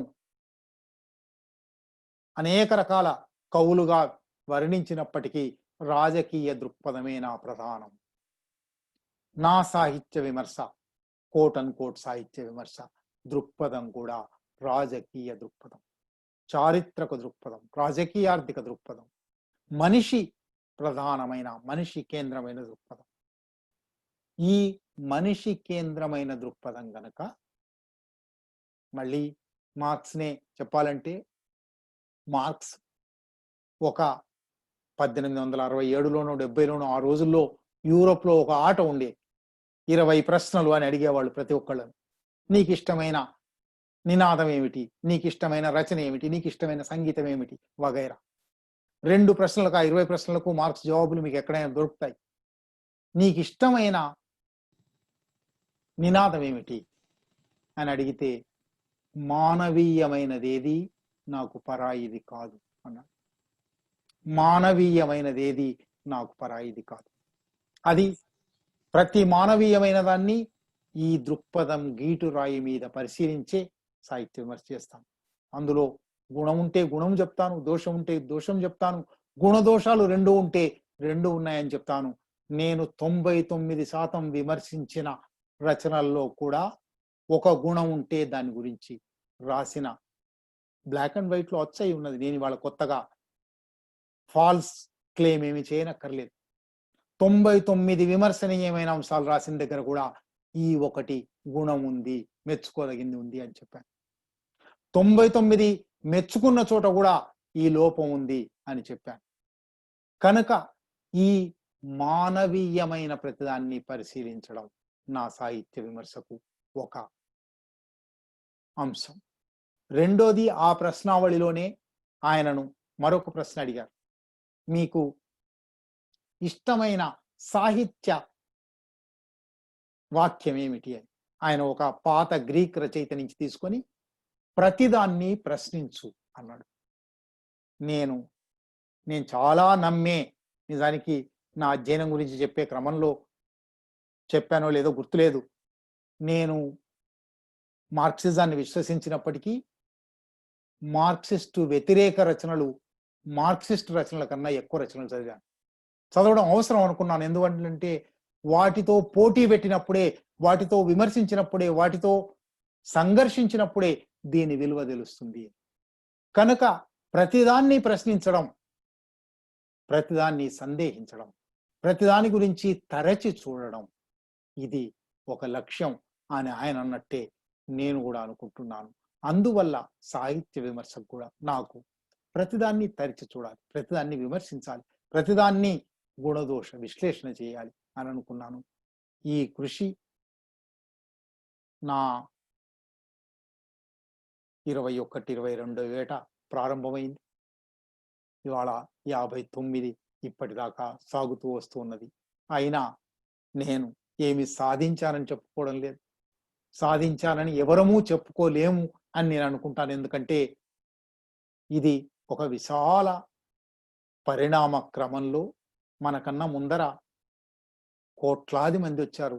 మనలాగా లేదా మనకంటే బాగా ఆలోచించారు, గతించిపోయారు. చారిత్రక దృక్పథంలో అది ప్రధానమైంది. ప్రతిదానికి పుట్టుక, పెరుగుదల, నాశనం ఉంటాయి. మన తర్వాత కూడా బహుశా మనకంటే అద్భుతంగా ఆలోచించే వాళ్ళు వస్తారు, వాళ్ళు పోతారు. కనుక మనమే అంతిమం కాదు, నేనే అంతిమం కాదు. ఈ వినయం గనక, ఈ వాస్తవిక దృక్పథం గనక మనం గమనంలో పెట్టుకుంటే, నేను 30 ఏళ్ళుగా రాస్తున్నప్పటికీ, 35 ఏళ్ళుగా రాస్తున్నప్పటికీ ఇదేమీ గణనీయమైంది కాదు.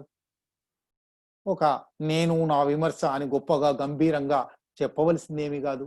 ఒక ఆత్మీయ మిత్రులతో దాదాపు 70-80 మంది మిత్రులు, 60 మంది మిత్రులు ఉన్నారు. ఈ మిత్రుల్లో చాలా మంది చాలా ఏళ్లుగా, దశాబ్దాలుగా తెలిసిన మిత్రులు. నేను వాళ్ళ రచనలు చదివాను. వాళ్ళలో చాలా మంది నా అభిమాన కవులు, అభిమాన సాహిత్యకారులు ఉన్నారు. ఈ అందరితోనూ ఒక ఆత్మీయ సంభాషణ. నేనేమిటి, నా సాహిత్య కృషి, రచన ఏమిటి, నా అని చెప్పడం కూడా నిజానికి 2 రోజుల కింద నేను ఒక పుస్తకం విడుదల చేశాను. ఇంగ్లీష్ పుస్తకం, వరవరరావు గారి మీద నేను రాసిన వ్యాసాలన్నీ పుస్తకం కలిపి. ఆ పుస్తకానికి అక్నాలెడ్జ్మెంట్స్ లో మొట్టమొదలే రాశాను, ఈ ప్రపంచంలో నా కృషి అని ఎవరన్నా అన్నారంటే అది తప్పు మాట. నా కృషి అనేది ఏది లేదు.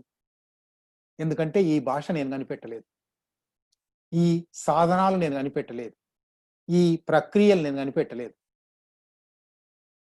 నాకు మీకు మధ్య ఉండే మాధ్యమాలు నేను కనిపెట్టలేదు. కోట్లాది మంది మానవుల శ్రమ ఫలితము, మేధో ఫలితము మనం క్లెయిమ్ చేసుకొని ఇది నాది అని చెప్తూ ఉన్నాము. నేను కాపీ రైట్కు వ్యతిరేకం ఎప్పటి నుంచో. కాపీ లెఫ్ట్ అనే ఒక సంప్రదాయం ఉంది యూరోప్లో, అమెరికాలో.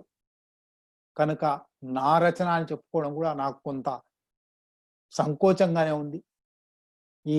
ఈ పరంపర ఆబ్జెక్టివ్గా, వస్తుగతంగా, నిర్మమంగా, తటస్థంగా ఇంకొక వ్యక్తి పేరు మీద వచ్చిన సాహిత్య కృషిని మనం ఎట్లా పరిశీలిస్తాము? అట్లా ఎన్ వేణుగోపాల్ అనే ఒక వ్యక్తి పేరు మీద వచ్చిన సాహిత్యాన్ని తను ఇదంతా తనదే అని ఆయన అనుకున్నప్పటికీ తనది కాదు, తనది ఎంత, తనది కానిది ఎంత అని గుణదోష విశ్లేషణ చేయడం మన బాధ్యత అనుకొని మనలో భాగంగా నేను ఈ పని చేశాను. ఈ పనిని ఓపికగా ఇంతసేపు, బహుశా 1 గంట 10 నిమిషాలు మాట్లాడినట్టున్నాను. అంత మాట్లాడే అవకాశం లేదు ఈ పరంపరలో. ఈ పరంపరలో 1 గంట లోపే మాట్లాడాలి, ఆ తర్వాత అరగంట చర్చ జరుగుతుంది. ఓపికగా ఇంతసేపు విన్నందుకు ఉపన్యాసకులు అంటే సాధారణంగా మీలో చాలా మంది అధ్యాపకులు కాబట్టి 50 నిమిషాల్లో ముగించగలరు. నేను ఉపన్యాసకుణ్ణి 6 గంటలు 7 గంటలు ఉపన్యాసాలు ఇచ్చినవి ఉన్నాయి, 10 నిమిషాల్లో ముగించినవి ఉన్నాయి. కనుక కాస్త ఎక్కువ సమయం తీసుకున్నందుకు క్షమించమని కోరుతూ నిర్వాహకులను తర్వాత కార్యక్రమం కొనసాగించవలసిందిగా కోరుతున్నాను. థ్యాంక్ యూ సార్, చాలా సంతోషం. ఈ గొప్ప ఉపన్యాసాన్ని ఈరోజు వినడం మా అదృష్టంగా కూడా మేము భావిస్తున్నాం. ఇదంతా తర్వాత కార్యక్రమం ప్రశ్నోత్తర కార్యక్రమం ఉంటుంది. పార్టిసిపెంట్స్ మిమ్మల్ని ప్రశ్న అడగాలనుకున్న వాళ్ళు హ్యాండ్ రైజ్ ఆప్షన్ ఉపయోగించి డాక్టర్ పిసి వెంకటేశ్వర్లు గారు, ఎస్వి యూనివర్సిటీ వారు హ్యాండ్ రైజ్ చేశారు. సార్ అన్మ్యూట్ చేసుకుని అడగండి. సార్ నమస్కారం. సార్ నమస్కారం అండి. అంతిమం నాదే కాకపోవచ్చు, నా ముందు వారిది అంతిమం కాదు, నాది అంతిమం కాదు. మార్క్సిజం విషయంలో దీని విషయాన్ని కొంచెం స్పష్టత ఇస్తారా? ఇప్పటి వరకు వచ్చిన తాత్విక దృక్పథాలలో, వర్గ సమాజానికి సంబంధించిన తాత్విక దృక్పథాలలో మార్క్సిజాన్ని మించిన తాత్విక దృక్పథం రాలేదు. బహుశా వర్గరహిత సమాజంలో మార్క్సిస్ట్ తత్వశాస్త్రానికి అవకాశం ఉంటుందా అది ఒక చరిత్రగా, ఒక అకాడమిక్ సబ్జెక్టుగా మిగిలిపోతుందా? మనకు తెలియదు. అప్పుడు ఎట్లా ఉంటుంది అని ఒక ప్రశ్న వాళ్ళ కాలంలోనే వస్తే, వాళ్ళు అప్పుడు ఎట్లా ఉంటుందో వాళ్ళు నిర్ణయించుకుంటారు. మనం ఇవాళ ఎట్లా ఉన్నది, ఇది ఎట్లా మారగలుగుతుంది, ఎట్లా మార్చొచ్చును అని మాత్రమే చెప్పగలము అన్న. కనుక ఏదైనా స్థలకాలబద్ధం, ఏదైనా సాపేక్షికం. ఈ సాపేక్షికతను నేను విశ్వసిస్తాను. మార్క్సిజం నేను అధ్యయనం చేసినంత మేరకు ఈ సాపేక్షికతను విశ్వసిస్తుందని, స్థలకాల బద్ధమైన తాత్విక రాజకీయ ఆర్థిక అంశాలే ప్రతిపాదిస్తుందని నేను అనుకుంటున్నాను. అందువల్ల ఇది అంతిమం కాదు అంటున్నాను. తర్వాత ప్రశ్న సార్, ఎవరన్నా?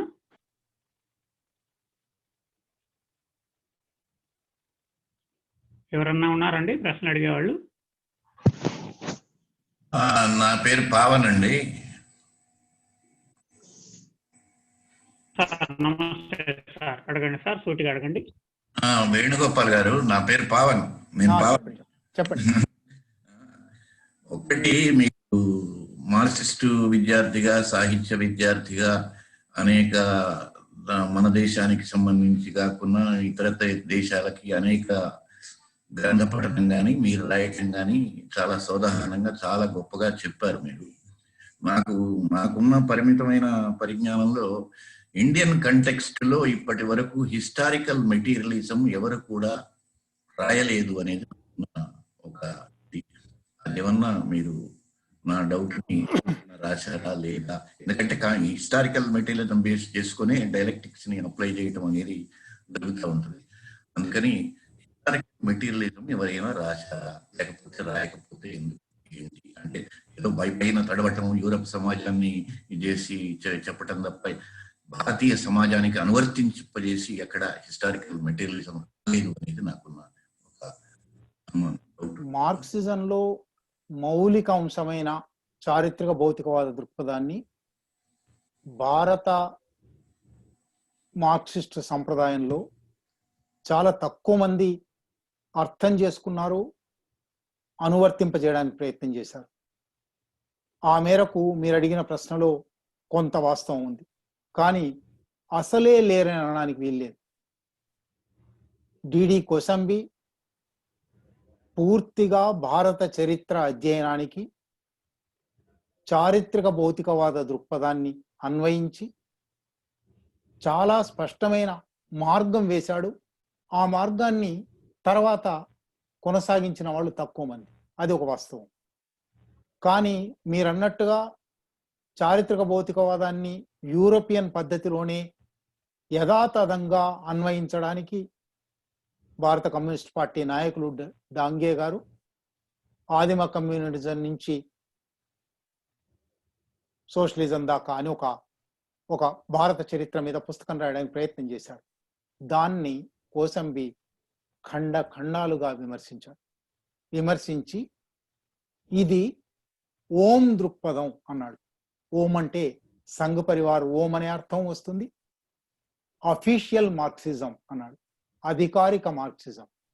ఈ అధికారిక మార్క్సిజం నుంచి బయటపడి మార్క్సిజం ఒక యూరోప్లో ఒక ప్రత్యేకమైన పరిస్థితిలో ఆవిర్భవించింది. అది ప్రకృతికి, మనిషికి, సమాజానికి సంబంధించిన స్థూలమైన అవగాహనలను ఇస్తుంది. ఆయా స్థల కాలాలలో దాన్ని అనువర్తింపజేయవలసి ఉంటుంది అనే ఒక అవగాహనను కల్పించుకోవలసి, సృజనాత్మక అవగాహనను కల్పించుకోవలసి ఉంది. అది కోసంబి చేశాడు. దాన్ని ఇర్ఫాన్ హబీబ్ కొనసాగించాడు. అటువంటి కొనసాగించిన వాళ్ళు ఉన్నారు. తప్పకుండా దాన్ని ఇంకా ముందుకు తీసుకోవాల్సి ఉంది.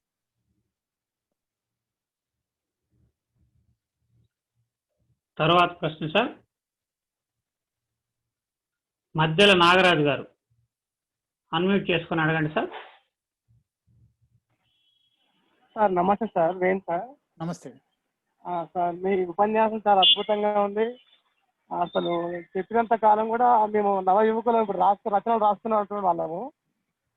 ఇది ఒక డౌట్ ఏంటంటే సార్, ఇప్పుడు జనరేషన్ కూడా చాలా మంది ఈ ఫేస్బుక్, యూట్యూబ్ అని మాధ్యమాలలో పడిపోయి మీరు చెప్పినటువంటి చారిత్రక నేపథ్యాలు చాలా వరకు మర్చిపోయే సందర్భాలు కనబడుతూ ఉన్నాయి. మరి దాంతో పాటు ఎన్ని రచనలు చేస్తున్నప్పటికీ, అద్భుతమైనటువంటి సాహిత్యం వస్తున్నప్పటికీ కూడా పఠనం అనేది కొంచెం తగ్గిపోతుందనేమో నాకు కొంత అనిపిస్తుంది సార్ నా అభిప్రాయంలో. మరి అదే విధంగా ప్రశ్నించినటువంటి గొంతుకలను కూడా రాజ్యం ఎక్కడ పడితే అక్కడ అణిచివేయడం, వరవరరావు సార్ లాంటి వాళ్ళను అట్లా అరెస్ట్ చేసినా కూడా ఇన్ని ప్రజాస్వామ్య దేశంలో కూడా చాలా బాధ కలిగిన సందర్భాలు వస్తూ ఉన్నాయి. దీనికి అసలు ఎలాంటి సొల్యూషన్ ఎప్పుడు వస్తుంది, ఏం కదని మార్క్సిజం ఏమైనా చెప్పాడా సార్? చెప్తే క్లారిటీ ఉంటుంది.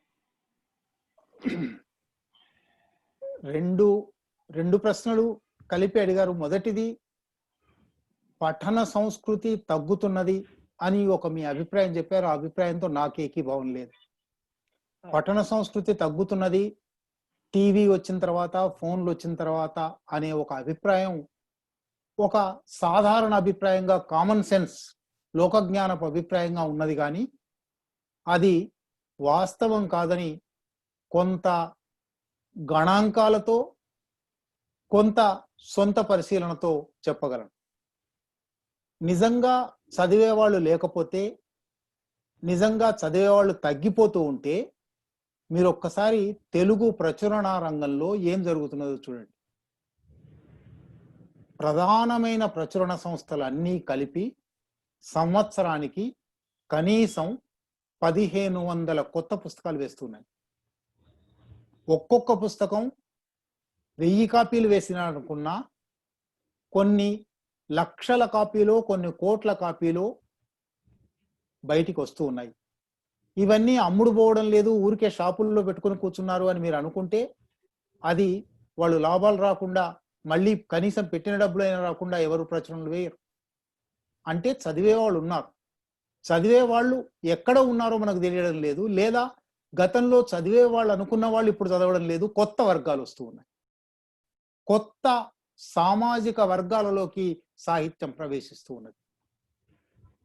తెలుగులో, ప్రత్యేకంగా తెలుగు సాహిత్యానికి సంబంధించి అస్తిత్వ ఉద్యమాలు రావడం వల్ల ఆయా అస్తిత్వాలకు సంబంధించిన సాహిత్యం చదువుతున్నారు, జనరల్ సాహిత్యం చదవకపోవచ్చు. కానీ మొత్తంగా చదివే అలవాటు తగ్గింది అనే అవగాహనతో నేను ఏకీభవించడానికి సిద్ధంగా లేదు. చదివే అలవాటు, ఎందుకంటే విద్యావంతులే పెరిగారు.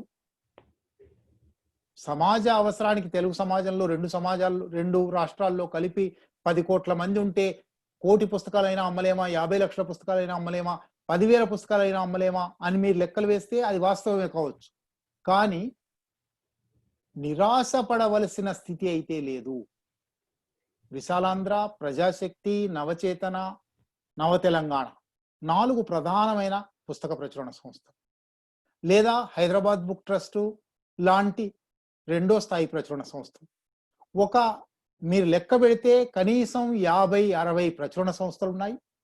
ప్రతి ప్రచురణ సంస్థ, విశాలాంధ్ర, ప్రజాశక్తి, నవచేతన, నవతెలంగాణ కలిపి ఒక్కొక్కళ్ళు సంవత్సరానికి 100 పుస్తకాలైనా వేస్తున్నారు. 200 పుస్తకాలు వేసిన వాళ్ళు కూడా ఉన్నారు. ఇవన్నీ అమ్ముడుపోకుండా వేస్తారని నేనైతే అనుకోవడం లేదు. కనుక కొంటున్న పాఠకులు ఉన్నారు, చదువుతున్నారా లేదా అది కూడా చర్చ ఉండొచ్చు. కానీ సమాజంలో జరుగుతున్న కదలికలు చూస్తే, ఆయా వర్గాలలో వస్తున్న కదలికలు చూస్తే, ప్రభుత్వ నిర్బంధం ఉన్నప్పటికీ వినబడుతున్న స్వరాలు చూస్తే, ప్రత్యేకించి సోషల్ మీడియా వచ్చిన తర్వాత రాస్తున్న వాళ్ళ సంఖ్య చూస్తే, అవి ప్రమాణాలు ఉన్నాయా వాటిలలో, వాళ్ళకు భాష వచ్చునా లేదా, ఇటువంటి చర్చ ఎంతైనా చేయొచ్చు మీరు. కానీ కొన్ని వేల మంది కొత్త వ్యక్తీకరణ శక్తులు పుట్టుకొచ్చాయి. ఇది తప్పకుండా సమాజంలో చైతన్యం పెరుగుతున్నదనడానికి, పఠన సంస్కృతి పెరుగుతున్నదనడానికి, ఆలోచన సంస్కృతి పెరుగుతున్నదనడానికి చిహ్నం. సమస్య ఏమిటంటే, ఈ ఆలోచనా పరులను సంఘటితం చేసే శక్తులు బలంగా లేవు. సంఘటితం చేసే శక్తులు గనుక బలంగా ఉంటే, మీరన్న 2వ ప్రశ్నలోకి, సంఘటితం చేసే శక్తులను గొంతు నొక్కేస్తున్నారు. సంఘటితం చేస్తారేమో అని భయం ఉంటే వాళ్లను మాట్లాడకుండా చేస్తున్నారు. ప్రలోభాలు కల్పిస్తున్నారు, నిర్బంధాలు విధిస్తున్నారు. కనుక ఇవాళ తెలుగు సమాజానికి కానీ, భారత సమాజానికి కానీ, మరీ ముఖ్యంగా 2014 తర్వాత భారత సమాజానికి మొత్తంగా వచ్చిన ప్రధాన సమస్య ఏమంటే, ప్రజలలో అసంతృప్తి లేక కాదు, ప్రజలలో చైతన్యం లేక కాదు, ప్రజలలో పఠన సంస్కృతి లేక కాదు, వారిని సంఘటితం చేసే, సమీకరించే, వారిని ఒక మార్గంలో నడపగలిగే శక్తుల కొరత. మనబోటి వాళ్ళు చేయవలసిన పని అదే అని నేను అనుకుంటాను. మనబోటి వాళ్ళు విద్యావంతులమైనందుకు ఇదివరకు చాలాసార్లు చెప్పాను, మళ్ళీ కూడా చెప్తున్నాను, ప్రతి ఉపన్యాసంలో చెప్తాను. ఉర్దూలో సామెత ఉన్నది, దానే దానే పే లిఖా హువా హై ఖానే వాలే కా నామ్ అని. తినేవాడి పేరు గింజ గింజ మీద రాసి ఉంటుంది అని. నేను నాస్తికుణ్ణి కాబట్టి రాసేవాడు ఎవడో ఉంటాడు అని కూడా నమ్మను. కానీ గింజ గింజ మీద అది పండించిన వాడి నెత్తురు చెమట ఉంటాయి. మనం ముద్ద నోట్లో పెట్టుకునేటప్పుడు ఆ నెత్తురు చెమట మనను ప్రశ్నిస్తాయి. వాళ్ళు తమ తీరిక పోగొట్టుకొని మనకు తీరిక కల్పించి మనకు మాట్లాడే, రాసే, చదివే అవకాశాలు ఇస్తూ ఉన్నారు. ముద్దంటే ముద్ద మాత్రమే కాదు, వస్తువులు, సరుకులు, గుడ్డలు, పెన్ను, ఏదైనా కావచ్చు. సమస్త శ్రామిక జీవులు, సహస్ర వృత్తుల జీవులు, వాళ్లకు మనం ఏమి ఇస్తున్నాము? వాళ్ళను సమీకరించవలసిన అవసరం ఉన్నది, వాళ్ళను సంఘటితం చేయవలసిన అవసరం ఉన్నది, వాళ్ళలో చైతన్యం నింపవలసిన అవసరం ఉన్నది, వాళ్ళ అసంతృప్తికి ఒక దిశానిర్దేశం చేయవలసి ఉన్నది. అది జరగడం లేదు. అది మన బోటి వాళ్ళం తీవ్రంగా, గంభీరంగా ఆలోచించవలసిన ప్రశ్న. Thank you sir.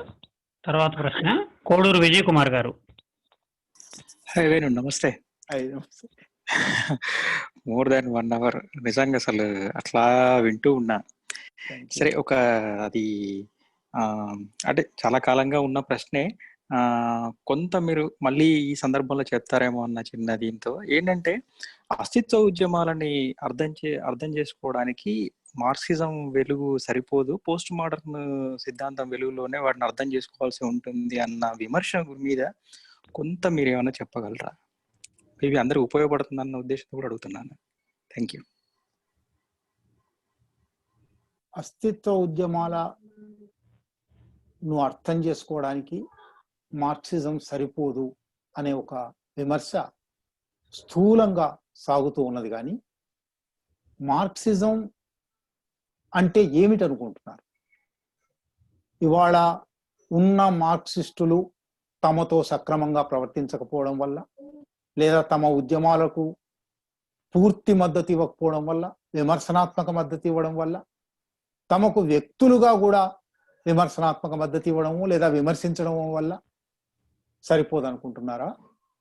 మార్క్సిస్టు తాత్విక దృక్పథంలో ఆ కొరత ఉందనుకుంటున్నారా? మార్క్సిస్టు తాత్విక దృక్పథం సమస్త పీడిత వర్గాల విముక్తి. ఆయన ఇంతవరకు తత్వవేత్తలు ప్రపంచాన్ని వ్యాఖ్యానించారు, జరగవలసింది దీన్ని మార్చడం అన్నారు. పీడిత వర్గాలు, పీడిత అస్తిత్వాలు, ఎంత భిన్నమైన అస్తిత్వాలైనా కావచ్చు, మార్పును కోరుకుంటున్నాయా లేదా? ఈ మార్పుకు ఈ తాత్విక దృక్పథం కాకుండా మరేదైనా తాత్విక దృక్పథం ఉందా?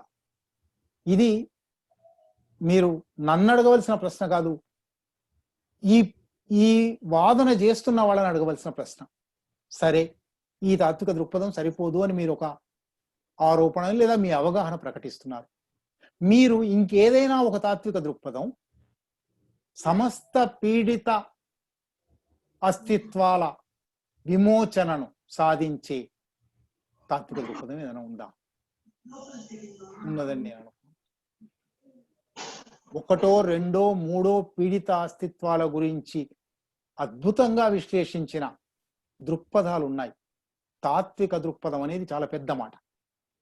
తాత్విక దృక్పథం అన్నప్పుడు ప్రకృతి పట్ల, సమాజం పట్ల, మనిషి పట్ల ఒక సర్వాంగీణమైన సమగ్రమైన దృక్పథాన్ని, సమగ్రమైన అవగాహన ఇచ్చేది. గతం పట్ల, వర్తమానం పట్ల, భవిష్యత్తు పట్ల ఒక సమగ్రమైన అవగాహన ఇచ్చేది. అటువంటి తాత్విక దృక్పథాలు అన్ని పీడిత అస్తిత్వాలకు వర్తించేవి. ఒకవేళ మార్క్సిజం వర్తించకపోతే, వర్తింపజేయలేకపోయిన, సృజనాత్మకంగా లేని మార్క్సిస్టుల లోపం కావచ్చు. కానీ తాత్విక దృక్పథంగా మార్క్సిజంలో ఆ లోపం ఉందా? ఒకవేళ ఆ లోపం ఉందనుకుంటే ఇంకేదైనా ఒక తాత్విక దృక్పథం దాని స్థానాన్ని, పోస్ట్ మోడర్నిజం మహాకథనాలు వద్దు అన్నది. విముక్తి అనేది మహాకథనం అని వాళ్ళ ఉద్దేశం. అంటే పీడిత వారి అస్తిత్వాలకు విమోచనం వద్దా? కనుక పోస్ట్ మోడర్నిస్ట్ తాత్విక దృక్పథం కూడా వాళ్ళ అస్తిత్వ సమస్య పరిష్కారాన్ని చెప్పిందనడానికి లేదు. అసలు అది ఏ పరిష్కారం చెప్పలేదు, పరిష్కారానికి వ్యతిరేకం అది. కనుక మార్క్సిజాన్ని మించిన మరొక తాత్విక దృక్పథం ఇవాల్టికైతే పీడిత అస్తిత్వాలకు చేతికి అందలేదు. ప్రత్యేకించి అంబేద్కర్ వాదం అంటారా, అంబేద్కర్ తాత్విక దృక్పథం అంటారా, భారత సమాజపు నిర్దిష్ట ప్రత్యేకతలో అస్పృశ్య కులాలకు, కోట్ అండ్ కోట్ అస్పృశ్య కులాలకు వాటిని అర్థం చేసుకోవడానికి కానీ, వాటి స్థితి మార్చడానికి కానీ కుల నిర్మూలన జరగక తప్పదు. కుల నిర్మూలన మాత్రమే కాదు, ఈ కులానికి పునాది అయిన మత నిర్మూలన జరగవలసి ఉన్నది, మత మార్పు జరగవలసి ఉన్నది. ఈ ప్రపంచంలో ఎక్కడా లేనట్టుగా శ్రమ విభజన మాత్రమే ఉన్నది ప్రపంచంలో. భారతదేశంలో శ్రామికుల విభజన జరిగింది, ఈ విభజన రద్దు కావలసి ఉన్నది అని చెప్పిన తాత్విక దృక్పథం తప్పనిసరిగా ఆ వర్గాలకు విముక్తి దృక్పథమే. కానీ భారత సమాజంలో అది ఒక్క వర్గం మాత్రమే లేదు, అనేక వర్గాలు ఉన్నాయి. ఇది భిన్న బహుళ సమాజం. ఈ బహుళ సమాజానికి ఒక సమగ్రమైన పీడిత అస్తిత్వం గురించి మాట్లాడేది, పీడిత అస్తిత్వాలలో ఒక ముక్క గురించి మాట్లాడేది కాదు. మార్క్సిస్ట్ తత్వశాస్త్రంలో పార్ట్ అండ్ హోల్ అంటారు అనేది ఒక కీలకమైన ప్రత్యయం, కేటగిరీ. పార్ట్ గురించి మాట్లాడేవి చాలా ఉండొచ్చు. పార్ట్ గురించి మార్క్సిజం ఇప్పటిదాకా చెప్పలేకపోయిన దానికన్నా ఎక్కువ చెప్పినే ఉండొచ్చు. మార్క్సిస్టులు ఇప్పటిదాకా సృజనాత్మకంగా అన్వయించలేకపోయిన దానికన్నా ఎక్కువ అన్వయించనే ఉండొచ్చును. కానీ హోల్ గురించి ఎవరు మాట్లాడుతున్నారు? హోల్ గురించి మాట్లాడడంలో మార్క్సిజానికి ప్రత్యామ్నాయం ఉన్నదా? ఇది నా ఎదురు ప్రశ్న. ప్రశ్నకు ప్రశ్న జవాబు కాకపోవచ్చు, కానీ ఈ అవగాహన ప్రకటించిన వాళ్ళు మార్క్సిజం ఇందువల్ల కొరత ఉంది, ఈ కొరతను ఇది తీరుస్తుంది అని చెప్పగలిగితే చాలా సంతోషిస్తాను. నేను ఆ తాత్విక దృక్పథాన్ని నమ్మడానికి ప్రయత్నం చేస్తాను. Thank you sir. తర్వాత ప్రశ్న బైరెడ్డి సతీష్ గారు, అన్మ్యూట్ చేసుకుని అడగండి సార్. నమస్తే వేనన్న. నిజానికి ఈ ప్రశ్న విజయ్ కుమార్ గారు వేసిన ప్రశ్నకు కాస్త అటు ఇటుగా ఉన్నటువంటిది, మీరు ఆల్రెడీ దాన్ని తడిమారు. కాకపోతే ఒక్కటి ఏంటంటే, ఒక ప్రత్యేకమైన సందర్భంలో యూరోప్లో ఆవిర్భవించిన మార్క్సిజం అది విస్తరిస్తున్న క్రమంలో ఆయా స్థల కాలాదులకు సంబంధించి అక్కడి ప్రత్యేక పరిస్థితుల రీత్యా అన్వయం జరగాలి అనేటటువంటి మాట కూడా చెప్పారు కదా. ఇక్కడ ఉన్నటువంటి భారతీయ సమాజపు తాత్విక పునాదిని మార్క్సిజం సరిగ్గా అర్థం చేసుకోలేదు అనేటటువంటి మాట అస్తిత్వ ఉద్యమకారుల నుండి అనేక సందర్భాల్లో వినపడింది. అంబేద్కర్ను ప్రత్యేకంగా మార్క్సిజంలో అసిమిలేట్ చేసుకోవడానికి ఏమైనా అవకాశం ఉండేనా? నిజంగా అంబేద్కర్ ఆ అవకాశం మార్క్సిజానికి ఇవ్వలేదా? ఇది ఒక చారిత్రక ప్రశ్న. నిజంగానే 1930లలో 40లలో భారత కమ్యూనిస్ట్ ఉద్యమం అప్పుడున్నట్టుగా ఉండకుండా ఉంటే అంబేద్కర్ కమ్యూనిస్టుల పట్ల లేదా బ్రిటిష్ ప్రభుత్వం పట్ల అప్పుడు తీసుకున్న వైఖరి లాంటి వైఖరి తీసుకోకుండా ఉంటే, స్థూలంగా వలస వ్యతిరేక వైఖరి తీసుకొని ఉంటే ఎట్లా ఉండేది? ఒక హైపోథెటికల్ ప్రశ్న. మీరు అడిగిన ప్రశ్నలో ఆ హైపోథెటికల్ ప్రశ్న ఉంది కనుక దానికి ఇవాళ చరిత్రలో జరిగి ఈ హెచ్కార్ ఎక్కడో ఒక చోట అన్నాడు, you cannot cross examine the dead అని. చనిపోయిన వాళ్ళను క్రాస్ ఎగ్జామిన్ చేయలేం, అయిపోయింది, వాళ్ళు ఈ పని చేశారు అని అనుకోవాల్సింది. తప్పకుండా మార్క్సిజం యూరోసెంట్రిక్ గా ఉన్నదా? యూరోపియన్ చరిత్రే ప్రధానంగా మారిందా? మిగిలిన ఆసియన్ ఆఫ్రికన్ దేశాల దక్షిణార్ధగోళపు చరిత్రను అవగాహనలోకి పరిగణనలోకి తీసుకోలేదా అనే ప్రశ్న యూరోపియన్ అమెరికన్ మార్క్సిస్టులు, ఆసియన్ ఆఫ్రికన్ దేశాల మార్క్సిస్టులు, లాటిన్ అమెరికన్ మార్క్సిస్టులు చాలా చర్చిస్తూ ఉన్నారు. తప్పకుండా అందులో సందేహించవలసింది ఏమీ లేదు. యూరోసెంట్రిజం ఉండే అవకాశం ఉంది. ఆయనకు బ్రిటిష్ లైబ్రరీలో, ఇండియా ఆఫీస్ లైబ్రరీలో దొరికిన సమాచారం ఆధారంగా ఆయన భారతదేశం గురించి రాశాడు. భారతదేశానికి ప్రత్యేకంగా అధ్యయనం చేయలేదు. కనుక ఆ లోపాలను పరిహరించుకోవలసిన బాధ్యత తప్పకుండా ఉన్నది. ముఖ్యంగా మార్క్సిజం శాస్త్రం కనుక. శాస్త్రం అనేది ఎప్పుడు ఆగిపోదు. న్యూటన్ దగ్గర ఆగిపోలేదు, ఐన్స్టీన్ దగ్గర ఆగిపోలేదు. తప్పకుండా అది ముందుకు సాగుతుంది. ఆ ముందుకు సాగేట్టు చేసేవి ప్రజా ఉద్యమాలు. ఆ ప్రజా ఉద్యమాల నుంచి వచ్చిన బుద్ధిజీవుల, మేధావుల వర్గం. భారత సమాజంలో హిందూ బ్రాహ్మణీయ భావజాలపు ప్రభావం వల్ల మనకు సృజనాత్మకంగా ఆలోచించడం రాదు. మనకు చెప్పింది వినడం. వేదం వల్లె వేసి వాళ్ళు చదువుతారు, మనం వల్లె వేయాలి అంతే తప్ప మనం కొత్తగా దాన్ని ఊహించడానికి వీల్లేదు. మనం దానికి కొత్త మాట చేర్చడం వీల్లేదు. వేదంలాగా మనం మార్క్సిజాన్ని చదువుకున్నాం. హిందూ బ్రాహ్మణీయ ఆలోచనల వల్ల ఆ పొరపాటు జరిగింది. 30, 40, 50 ఏళ్ల పాటు అది జరిగింది. భారత మార్క్సిస్ట్ ఆలోచనాపరులు కానీ, భారత మార్క్సిస్టు ఆచరణలో ఉన్న వాళ్ళు కానీ మార్క్సిజాన్ని భారత స్థల కాలాలకు అన్వయించి సృజనాత్మకంగా మార్చాలి అని అనుకుని ఉంటే భారత చరిత్ర ఇట్లా ఉండేది కాదు. ఒక నిర్దిష్ట, ఎక్కువ సమయం లేదు, ఒక నిర్దిష్ట ఉదాహరణ చెప్తాను. 1927లో కమ్యూనిస్ట్ ఇంటర్నేషనల్ పాత సోషలిస్ట్ విప్లవం లాగా కాకుండా అనేక దేశాల్లో వలస ఉండడం వల్ల వలస వ్యతిరేక ఉద్యమాలు జరుగుతున్నాయి. అక్కడ సోషలిస్ట్ విప్లవానికన్నా ముందు వలస వ్యతిరేక విప్లవాలు జరుగుతున్నాయి.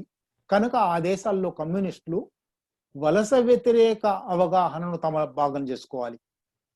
భూస్వామ్య వ్యతిరేక, వలస వ్యతిరేక అనే 2 బదుట్లలో అనే ఒక అవగాహన ఇస్తే భారత కమ్యూనిస్టులు దాన్ని అపార్థం చేసుకుని కనుక కాంగ్రెస్ తోక పట్టుకుని పోవాలి అనుకున్నారు. 1942లో సోవియట్ యూనియన్కు, జర్మనీకి లేదా మిత్ర రాజ్యాలకు, ఫాసిస్ట్ రాజ్యాలకు మధ్య యుద్ధం వస్తే సోవియట్ యూనియన్ తన అవసరాల కోసం దాన్ని ప్రజా యుద్ధం అనుకున్నది. సోవియట్ యూనియన్ తన అవసరాల కోసం బ్రిటన్తో మైత్రి కలిపింది. కానీ ఇక్కడ బ్రిటన్ మనకు శత్రువు. మనం కూడా ప్రజాయుద్ధం అని బ్రిటన్తో చేతులు కలపడానికి ప్రయత్నం చేశాం. ఇటువంటి పొరపాట్లు భారత కమ్యూనిస్ట్ సంప్రదాయంలో జరిగాయి. ఇవన్నీ ఎందువల్ల జరిగాయంటే నేను నా అవగాహన నుంచి, నా అధ్యయనం నుంచి అర్థం చేసుకుంటున్నది, మనం హిందూ బ్రాహ్మణీయ విలువల చట్రంలో, అవగాహన చట్రంలో మార్క్సిజాన్ని అర్థం చేసుకునే ప్రయత్నం చేశాం. దాన్ని ఒక వేదంలాగా అర్థం చేసుకున్నాం. దాన్ని ఒక గివెన్ లాగా ఇచ్చినది దాన్ని మనం మార్చడానికి వీల్లేంటి. అది ఒక పుస్తకంలో ఉన్నది, టెక్స్ట్, అది పవిత్రంగా పూజించవలసినది. దాన్ని సృజనాత్మకంగా అన్వయించవలసినది, మార్చవలసినది, స్థలకాలాలకు ఉపయోగపెట్టవలసినది అని అనుకోలేదు. కనుక ఆ పొరపాటు వల్ల ఇవాళ ఆ ప్రశ్న వస్తే, ప్రశ్న సహజమైనదే, న్యాయమైనదే. తప్పకుండా ఆ కృషి జరగవలసి ఉంది. బుద్ధిజీవులు ఆ కృషి చేయవలసి ఉంది. సార్ ధన్యవాదాలు. చివరిగా ఒక ప్రశ్న శ్రీరామ్. సార్ నమస్తే sir, enjoyed your complete. Sriram అడగండి. శ్రీరామ్ వేణు గారు నమస్తే సార్. నమస్తే. అంటే ప్రాథమికంగా అంటే మాకు బాగా అంటే ఫండమెంటల్స్ అర్థమయ్యేట్టుగా మాట్లాడారు మీరు చాలా విషయాలు ఈరోజు. అంటే ఇప్పుడు కరోనా చూసినా కూడా ఇప్పుడు మానవ జీవన స్థితిగతుల్లో ప్రధానమైన మార్పు వస్తే సామాజికమైన విషయాలు లేకపోతే ఆర్థికమైన, ఈ రెండింటికి చాలా ప్రభావం ఎక్కువ ఉంటుంది జనరల్ గా. అయితే కళా సాహిత్యాలని తరచి చూస్తున్నప్పుడు, ఎస్పెషల్లీ మీరు చెప్పినటువంటి మార్క్సిస్ట్ విమర్శ చూపుతో చూస్తున్నప్పుడు అంటే ఈ విమర్శ యొక్క ప్రాతిపదికలు ఈ రోజు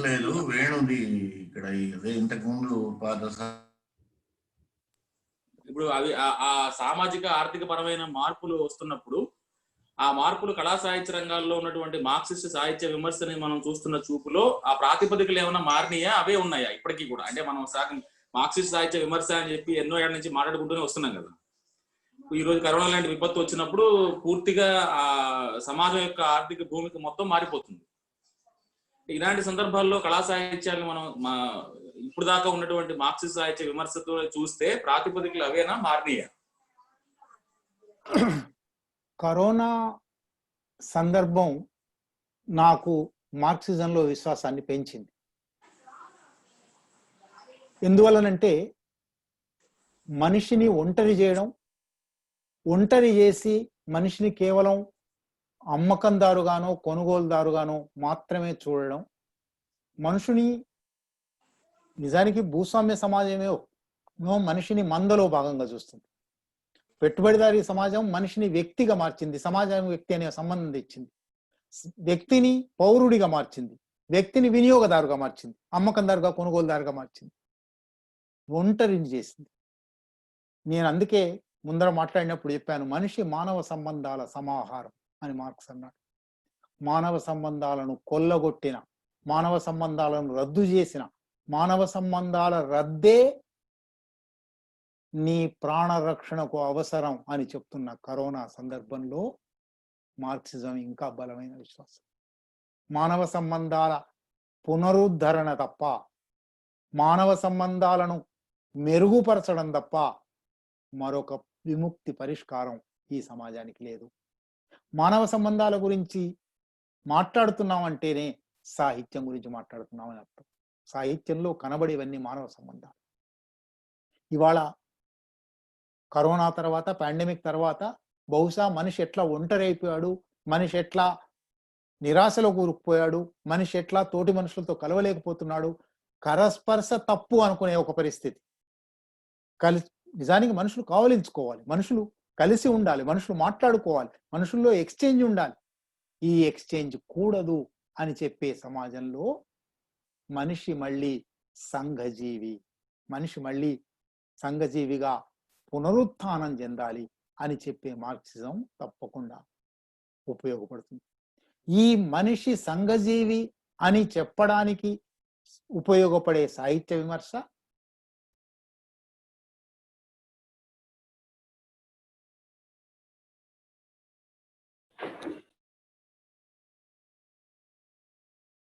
సార్ మీరు మ్యూట్ అయిపోయారు మీరు.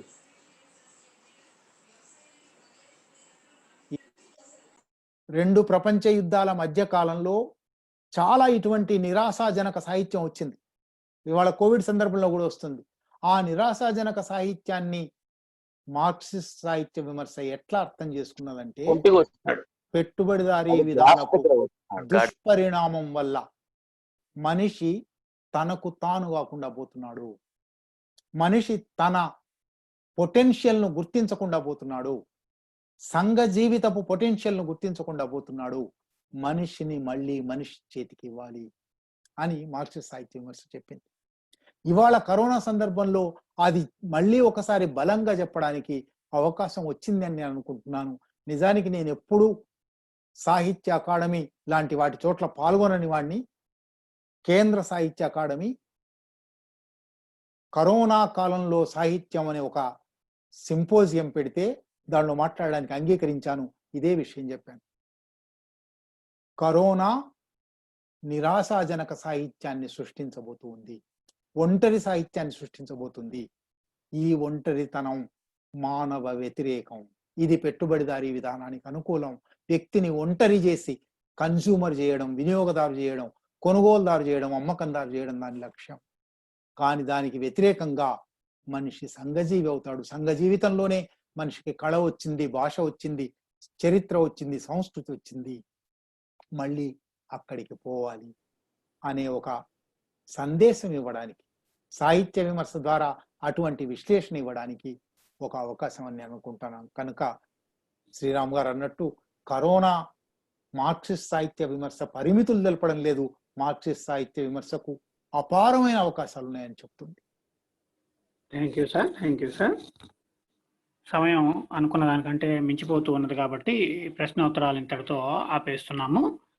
తర్వాత ఈ కార్యక్రమం గురించి ఆచార్య మేడపల్లి రవికుమార్ గారు తన స్పందనను తెలియజేస్తారు.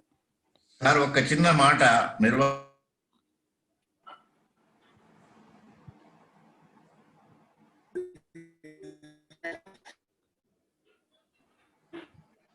సార్ నేను పావన్ మాట్లాడుతున్నాను. ఒక చిన్న రిక్వెస్ట్. సార్ చెప్పండి సార్. ఇది అంటే నేను మీరు ఆయన మొదటి నుంచి వింటున్నాను, మధ్యలో కొన్ని మిస్ అయినాను, కానీ మీరు అఫ్సరు యాకూబు అన్ని మొదటి నుంచి వింటున్నాను.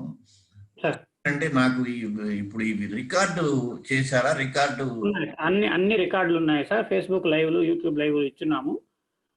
మీరు తర్వాత సంప్రదిస్తే మీకు మెసేజ్ చేస్తాం సార్. వాటి లింకులు మీరు నాకు ఇక్కడ మరి నెంబర్ ఏదన్నా అంటే నేను వేణుగారిని అడిగి నెంబర్ తీసుకుంటాను. వేణుగోపాల్ గారిని అడిగి నాకు వేణుగోపాల్ గారి ఉపన్యాసం కావాలి. అది అట్లాగే సార్, పంపుతాను సార్. నేను శ్రీనివాస్ని, నేను మీకు పంపుతాను సార్. మీ నెంబర్ నేను తీసుకుంటాను, నేను పంపుతాను sir. Okay sir, okay sir, తప్పకుండా సార్. రవికుమార్ సార్, నాకు చిరకాల మిత్రులు, నేను చాలా గౌరవించే సాహిత్య విమర్శకులు మేడిపల్లి రవికుమార్ గారు తన ముగింపు మాటలతో ఈ నా ఉపన్యాసాన్ని కూడా అనను, నా ఆత్మీయ భాషణ ముగింపుకు రావడం నాకు చాలా సంతోషం. నమస్తే సార్. నేను మాట్లాడకుండా ఉంటే మీ సాహిత్య ఉపన్యాసం ఇంకా గొప్పగా ఉంటుందని నేను భావిస్తున్నాను. ఎందుకంటే ఒక ట్రాన్స్లోకి మేము వెళ్ళాము. ట్రాన్స్ అనేది ఇక భౌతికమైనటువంటి అర్థంలోనే నేను మాట్లాడుతున్నాను. ఇప్పటి వరకు మేమంతా కూడా ఒక సెల్ఫ్ సెంటర్డ్ క్రిటిసిజానికి అలవాటు పడ్డటువంటి మేము ఒక హ్యూమన్ సెంటర్డ్ క్రిటిసిజం ఎలా ఉంటుంది అన్నదానికి మీరు ఒక నిర్వచనంగా, మాకు ఇలాంటి నిర్వచనాలు మనకు చాలా ఉన్నాయి, ఇలాంటి విమర్శలు మనకు చాలా ఉన్నాయి. వాటిలో మరికొంత స్పష్టంగా మీరు మా ముందుకు రావడం అనేది చాలా ఆనందంగా ఉంది. నేను ఒక ట్రాన్స్లోకి యాక్చువల్గా నేను వెళ్ళాను. అనేకమైనటువంటి విషయాలు, నాలాంటి వాళ్ళు చాలా మంది వెళ్ళారు. అనేకమైనటువంటి విషయాలను చాలా అరటిపండు వలిచినంత ఈజీగా మీరు చెప్పుకుంటా వెళ్ళారు. ఇది చాలా గొప్ప విషయంగా నేను భావిస్తున్నాను. అలాగే తాత్వికతకు సంబంధించినటువంటి అంశాలలో కూడా నేను నా అనుకుంటూ మొదలుపెట్టినటువంటి మీరు ఇండియన్ ఫిలాసఫీకి సంబంధించినటువంటి విషయాల్లో కూడా నేను అనేది ఒక పెద్ద ప్రశ్నగా మారుతుంది.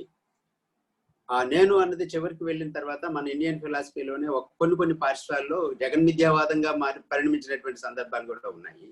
కానీ చాలా చిత్రంగా అనుకోని రీతిలో దాన్ని భౌతిక చింతనలో నుంచి కూడా ఈ నా అన్నదాన్ని పరిశీలించినప్పుడు, ఇందాక మనం అనుకున్న హ్యూమన్ సెంటర్డ్గా మనం పరిశీలించినప్పుడు, ఒక మార్క్సిస్ట్ చింతనలో నుంచి పరిశీలించినప్పుడు, మన తెలుగులో ఉన్నటువంటి నా అన్నది ఇంగ్లీష్లో ఉన్న నాన్గా పరిణమించడం అన్నది చాలా అద్భుతమైనటువంటి విషయం. చాలా అద్భుతమైన, నా కాంట్రిబ్యూషన్ ఏమి లేదు, నా ప్రాతినిధ్యం ఏమి లేదు అనడానికి అంతా ఇది వ్యవస్థకు సంబంధించింది. వ్యవస్థలో మనం ఉన్నప్పుడు వ్యవస్థ ఏమీ లేకుండా నేను లేను అన్నటువంటి ఒక వాస్తవాన్ని గ్రహించడానికి, నా నుంచి నాన్గా ఎదగడానికి చాలా యుద్ధం చేయాలి. అది సమాజంతో యుద్ధం కాదు, ముందు మనతో మనం యుద్ధం చేయాలి. అన్ని యుద్ధాల్లో మీరు ఆరితేరిన, మీ శరీరం పలచగా ఉండొచ్చు కాక మీ ఎనర్జీ చాలా గొప్పగా మాకు కనిపిస్తుంది. ఇందాక మార్క్స్ మాటనే ఒకటి చాలా కోట్ చేశారు. నేను నిరంతర విద్యార్థిని అన్నారు మీరు. ఉపాధ్యాయుడికి అన్వయిస్తూ మార్క్స్ చెప్పినటువంటి మాట. ఉపాధ్యాయుడు అనేవాడు నిరంతర విద్యార్థిగా ఉండాలి అని మార్క్స్ చెప్పినటువంటి మాట. మీరు ఉపాధ్యాయుడు కాదు, కానీ మీరు నిరంతర విద్యార్థి. మార్క్స్ చెప్పిన మాటను తిరగేస్తే మీరు ఉపాధ్యాయుడు, గొప్ప ఉపాధ్యాయుడు. మాబోటి ఉపాధ్యాయులు 4 గోడల మధ్య 4 పిల్లలకి మేమైనా మాకు తెలిసిన కోణంలో నుంచి సిలబస్ను దృష్టిలో పెట్టుకొని 4 మాటలు చెప్పుండొచ్చు. మీరు సమాజానికి ఒక ఉపాధ్యాయుడిగా సామాజిక చింతనని మీరు మీ చింతనగా మార్చుకున్నటువంటి వేళ మీ ఉపాధ్యాయకత్వానికి ఒక సార్థకత వచ్చింది. అలాగే అనువాదాల గురించి కూడా మీ అనువాదాల గురించి నేను ఒక మాట చెప్పదలుచుకున్నాను. సాధారణంగా అనువాదాలు ఎలా జరుగుతాయంటే ఒక భాషలో నుంచి ఒక భాషలోకి మాత్రం వెళ్ళిపోతూ ఉంటాయి. మేము డిటాచ్ అయిపోతూ ఉంటాం దానికి. ఒక భాషలో నుంచి ఒక భాషలోకి వెళ్ళిపోతూ ఉంటాం. ఈ చేతిలో తీసుకున్న దాన్ని ఈ చేతిలో మేము పెట్టేస్తూ ఉంటాం. అనువాదాలు అలా ఉంటాయి. కానీ మీ అనువాదాలు ఇప్పుడు మీరు విన్న తర్వాత నాకు అనిపించింది ఏంటంటే, చేతి నుంచి తీసుకోలేదు మీరు, చేతి నుంచి చేతికి కాకుండా ఆ మూలంలో ఉన్నటువంటి తల నుంచి మీ తలలోకి వచ్చిన తర్వాత ఈ మీ తలలో నుంచి చేతుల్లోకి మారి మా దగ్గరికి వచ్చినట్లుగా అనిపిస్తుంది. ఎందుకంటే అనువాదం చేసి నా పని అయిపోయింది అని కాకుండా ఏ అనువాదాలు మీరు చేశారో అదంతా మీ రక్తంలోకి ఇంకించుకుంది. ఎంతమంది అనువాదకులు మూల సిద్ధాంతాలను తమలో ఉంచుకున్నారు అని పరిశీలిస్తే చాలా తక్కువ పిడికిడి మంది కంటే మనకు కనిపించరు. ఈ రోజున రేపటి ఆశాకిరణంగా మీరు ఇందాక పాఠకుల విషయంలో కూడా చాలా నిర్దిష్టమైనటువంటి సమాధానం చెప్పారు. పాఠకుల సంఖ్య తగ్గట్లేదు, పాఠకుల సంఖ్య క్వాలిటీ పెరుగుతుంది. క్వాంటిటీ ఏదైనా వేరే రూపంగా ఉండొచ్చు, ఈ రోజున క్వాలిటీ బాగా పెరుగుతుంది. ఆలోచన పనులు చాలా వస్తున్నారు. మీ బౌటి వాళ్ళ కోసం కూడా చూస్తున్నటువంటి క్రమం ఉంది. కరోనాని మీరు ఏ రూపంలో మలిచినటువంటి తీరు కూడా ఒక కొనసాగింపుగా, ఒక కెటలిస్ట్ గా ఈ ప్రపంచీకరణ విధి విధానాలని ముందుకు తీసుకెళ్ళడానికి ఒక కెటలిస్ట్ గా, అద్భుతమైన కెటలిస్ట్ గా కరోనా ఉపయోగపడుతుంది వాళ్ళందరికీ కూడా, ఈ పెట్టుబడిదారులందరికీ కూడా. ఆ విషయాన్ని మీరు ఎంత లోతులోకి వెళ్ళి ఎంత భౌతిక చింతనలో నుంచి మీరు చేస్తేనో అది వీలవుతుంది.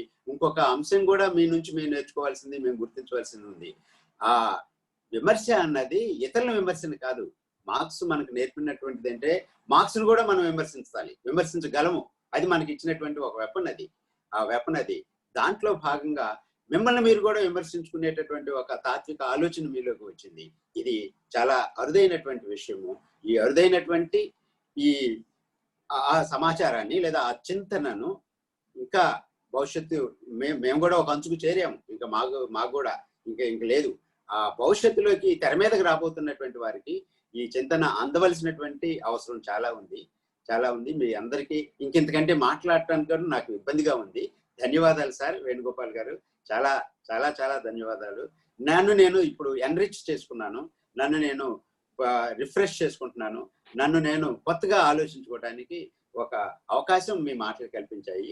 ఇక్కడ నేను అన్నది కూడా నేను కాదు, నేను కూడా సమిష్టిగానే మాట్లాడుతున్నాను. అనేక మందికి ఈ అవకాశం కల్పించింది, అనేక మంది తరఫునే ఈ మాటలు నేను కూడా మాట్లాడాను. ధన్యవాదాలు సార్. ధన్యవాదాలు సార్. మీరు అన్నట్టు అందరం రిఫ్రెష్ అయ్యేటువంటి ఉపన్యాసం ఈరోజు మనం వినడం చాలా సంతోషదాయకం. ఈ కార్యక్రమాన్ని జోర్నాథుల సిద్ధార్థ ముగింపు వచనాలతో ముగిస్తాం. సార్ అందరికీ నమస్కారం. సాయంకాలము మా వేదిక నుంచి ఒక మెసేజ్ వచ్చింది. ఎన్ వేణుగోపాల్ గారు ఈరోజు మాట్లాడతారో లేదో భారీ వర్షం కారణంగా ఇంటర్నెట్ సౌకర్యం లేదని శ్రీనివాస్ గారు నాకు అప్డేట్ చేశారు. భయపడ్డా. ఒకటి, ఈ స్రవంతి ఎక్కడ ఆగుతుందోనని. రెండు, మీదైన విమర్శలోకి మేము పోలేమేమోనని. కాబట్టి కానీ ఈరోజు మాకు అర్థమైంది ఏంటంటే మేము చాలా అదృష్టవంతులం. మీకు ఒక పవర్ ఉండడం, మీ పవర్ ఏంటో మాకంతా తెలియడం. ముఖ్యంగా ఇక్కడ మార్క్సిజం భారత అనువర్తితం ఎలా చేసుకోవాలి, అసలైన మార్క్సిజం అసలు ఏం మాట్లాడుతుంది, దాన్ని మనం ఏ దృష్టితో చూడాలి, దాని తాత్విక పునాదులు ఏవి అన్నది ఈరోజు మాకందరికీ అనుభవంలోకి వచ్చింది సార్.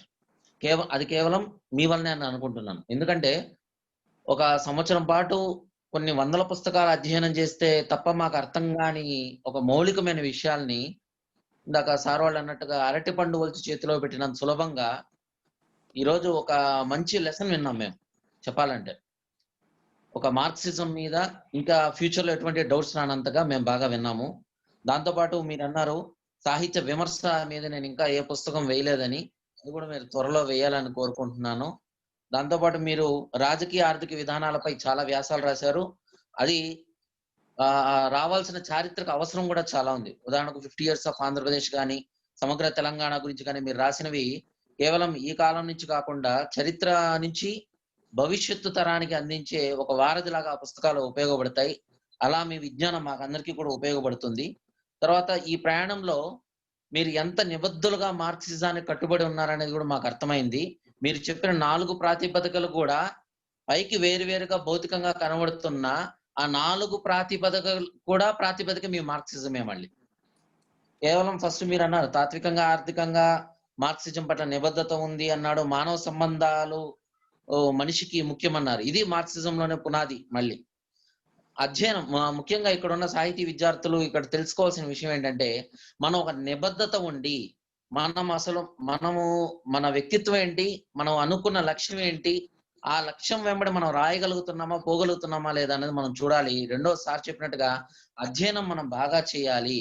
ఈ అధ్యయనమే మనల్ని కొత్త లోకాలకి తీసుకెళ్తుంది, కొత్త మనుషుల్ని కొత్త లోకాలని మనకు పరిచయం చేస్తుంది అని చెప్పారు. అలాగే విమర్శకులు కేవలం ఈ కాలంలో వస్తున్న ఒక విమర్శలో ఒక దోషం ఏంటంటే, ఈ కాలం చేస్తున్న విమర్శకుల్లో విమర్శలో దోషం ఏంటంటే కేవలం గుణాలను పోగొట్టడం. సో అసలైన విమర్శ గుణదోషాలు రెండింటిని కూడా ఎత్తి చూపించే విధంగా ఉండాలని మీరు ఇచ్చిన సూచన కూడా చాలా బాగుంది సార్. అలా ఈరోజు మా సాయంత్రం మార్క్సిజంలో కొత్త సూర్యోదయాలను మేము చూడగలిగాము. ధన్యవాదాలు సార్ మా వేదిక తరపు నుంచి. అలాగే ఈ జూమ్ యాప్ వాడుకోవడానికి మాకు పర్మిషన్ ఇచ్చిన ఎస్వి యూనివర్సిటీ ప్రొఫెసర్ అయిన రాజేశ్వరమ్మ గారికి ధన్యవాదాలు. కార్యక్రమాన్ని సమగ్రంగా విశ్లేషించిన మేడపల్లి రవికుమార్ గారికి ధన్యవాదాలు సార్. అలాగే శ్రోతలుగా ఉన్న సాహితీ విద్యార్థులు, కవులు, సీనియర్ విమర్శకులు అందరికీ కూడా పేరు పేరున ధన్యవాదాలు తెలుపుకుంటూ తర్వాత కార్యక్రమం నిర్వహించాల్సిందిగా సునీల్ కి కోరుకుంటున్నాను సార్. ధన్యవాదాలు సార్.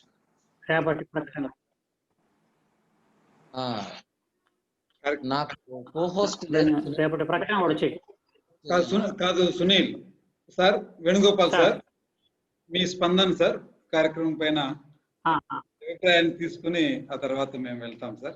సీను సార్ నాకు కోహోస్ట్ ఇవ్వండి, రేపటి పోస్టర్ ప్రదర్శిస్తాను సార్ సార్ మాటల తర్వాత. సార్ కార్యక్రమం పైన మీ స్పందన సార్. కార్యక్రమం బాగా జరిగింది. ముఖ్యంగా రవికుమార్ గారి అభిమానం నిజానికి అన్నిటికీ నేను అర్హుణ్యా కాదో తెలియదు, కానీ నేను మళ్ళీ చెప్పదలుచుకుంది ఒకటి, మనకు ఈ అతిశయం కానీ లేదా పూర్తి దూషణ కానీ ఈ రెండు అలవాటైనవి. ఈ రెండిటి మధ్యలో ఎక్కడో ఉండవలసి ఉన్నది. మనిషి తన సామాజిక కర్తవ్యాన్ని నిర్వహించడం ఏమి గొప్ప కాదు. అదేమి ఆయన సామాజిక కర్తవ్యాన్ని నిర్వహించడం ఆయనకు ఏదో మనకు చేస్తున్న మెహర్బానీ కాదు. ఆయన తనకు తాను చేసుకుంటున్న తన పని. ఒకవేళ వేణుగోపాల్ ఎంతో కొంత పని చేశాడు అనుకుంటే వేణుగోపాల్ను పొగడనక్కర్లేదు. వేణుగోపాల్ తన బాధ్యత నిర్వర్తించాడు. అటువంటి బాధ్యత నిర్వర్తించే కృషి అందరూ చేయగలిగే స్థితి రావాలి. సామాజిక న్యాయం అంటే అది. అటువంటి స్థితి ఇవాళ ఇక్కడ హాజరైన 58 మందిలో కనీసం కొందరిలోనైనా మనము చదవాలి, మనము రాయాలి, మనము మాట్లాడాలి. మనలాగా చదవడానికి అవకాశం లేని, రాయడానికి అవకాశం లేని, మాట్లాడడానికి అవకాశం లేని అనేక మందికి మనం ప్రతినిధులు కావాలి. అన్అక్నాలెడ్జ్డ్ లెజిస్లేటర్స్ అని అన్నాడంటే, అన్అక్నాలెడ్జ్డ్ లెజిస్లేటర్స్ ఎప్పుడు అవుతామంటే వాళ్ళకు మనం ప్రతినిధులమైన మనం వచ్చిన ఒక పీడిత అస్తిత్వానికి కావచ్చు, లేదా స్థూలంగా పీడిత అస్తిత్వాలన్నిటికీ కావచ్చు, లేదా ఒక సమస్య వచ్చింది, ఇవాళ హాత్రస్ సమస్య వచ్చింది, మాట్లాడడం మన బాధ్యత. మన ఊరు కాకపోవచ్చు, ఈ దేశంలో దళిత మహిళలు, దళిత వర్గము, దళిత కుటుంబాలు ఎదుర్కొంటున్న అత్యంత భయానకమైన హింసకు, బీభత్సానికి అదొక చిహ్నం. ఆ చిహ్నాన్ని ఖండించకపోతే, ఆ బాధితుల పట్ల మన సంఘీభావం ప్రకటించకపోతే మన చదువు, రాత, మాట నిష్ప్రయోజకం. ఈ అభిప్రాయం సాహిత్య విమర్శలోనైనా సరే, సాహిత్య విద్యార్థులైనా సరే, ఇంకే ప్రక్రియలో వ్యక్తీకరణలోనైనా సరే, అది మనం నేర్చుకోవడానికి ఇటువంటి పరంపరలు, ఉపన్యాసాలు, సాహిత్యం ఉపయోగపడితే, సాహిత్యం రావిశాస్త్రి గారు అన్నట్టు ఏ చెడుకు మేలు చేయకుండా, ఏ మంచికి హాని చేయకుండా ఉండాలి. అది చేయగలిగితే చాలు. ధన్యవాదాలు సార్. రేపటి కార్యక్రమం చెప్పు సిద్ధు.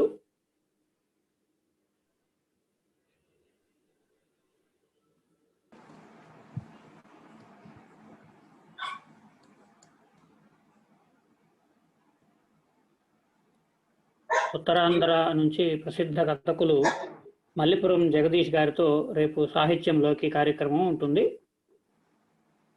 ఇదే సమయానికి 7:30 రేపు మల్లిపురం జగదీష్ గారి కథలోకి, సాహిత్యంలోకి మనం ప్రయాణిద్దాం. Sir Srinu sir. ధన్యవాదాలు సార్. కార్యక్రమాన్ని ఇంతటితో సార్ ఎండ్ బటన్ అదే కదా, నొక్కేయండి నొక్కేయండి ఎండ్ బటన్ నొక్కేయండి. సార్ అందరికీ ధన్యవాదాలతో శుభరాత్రి.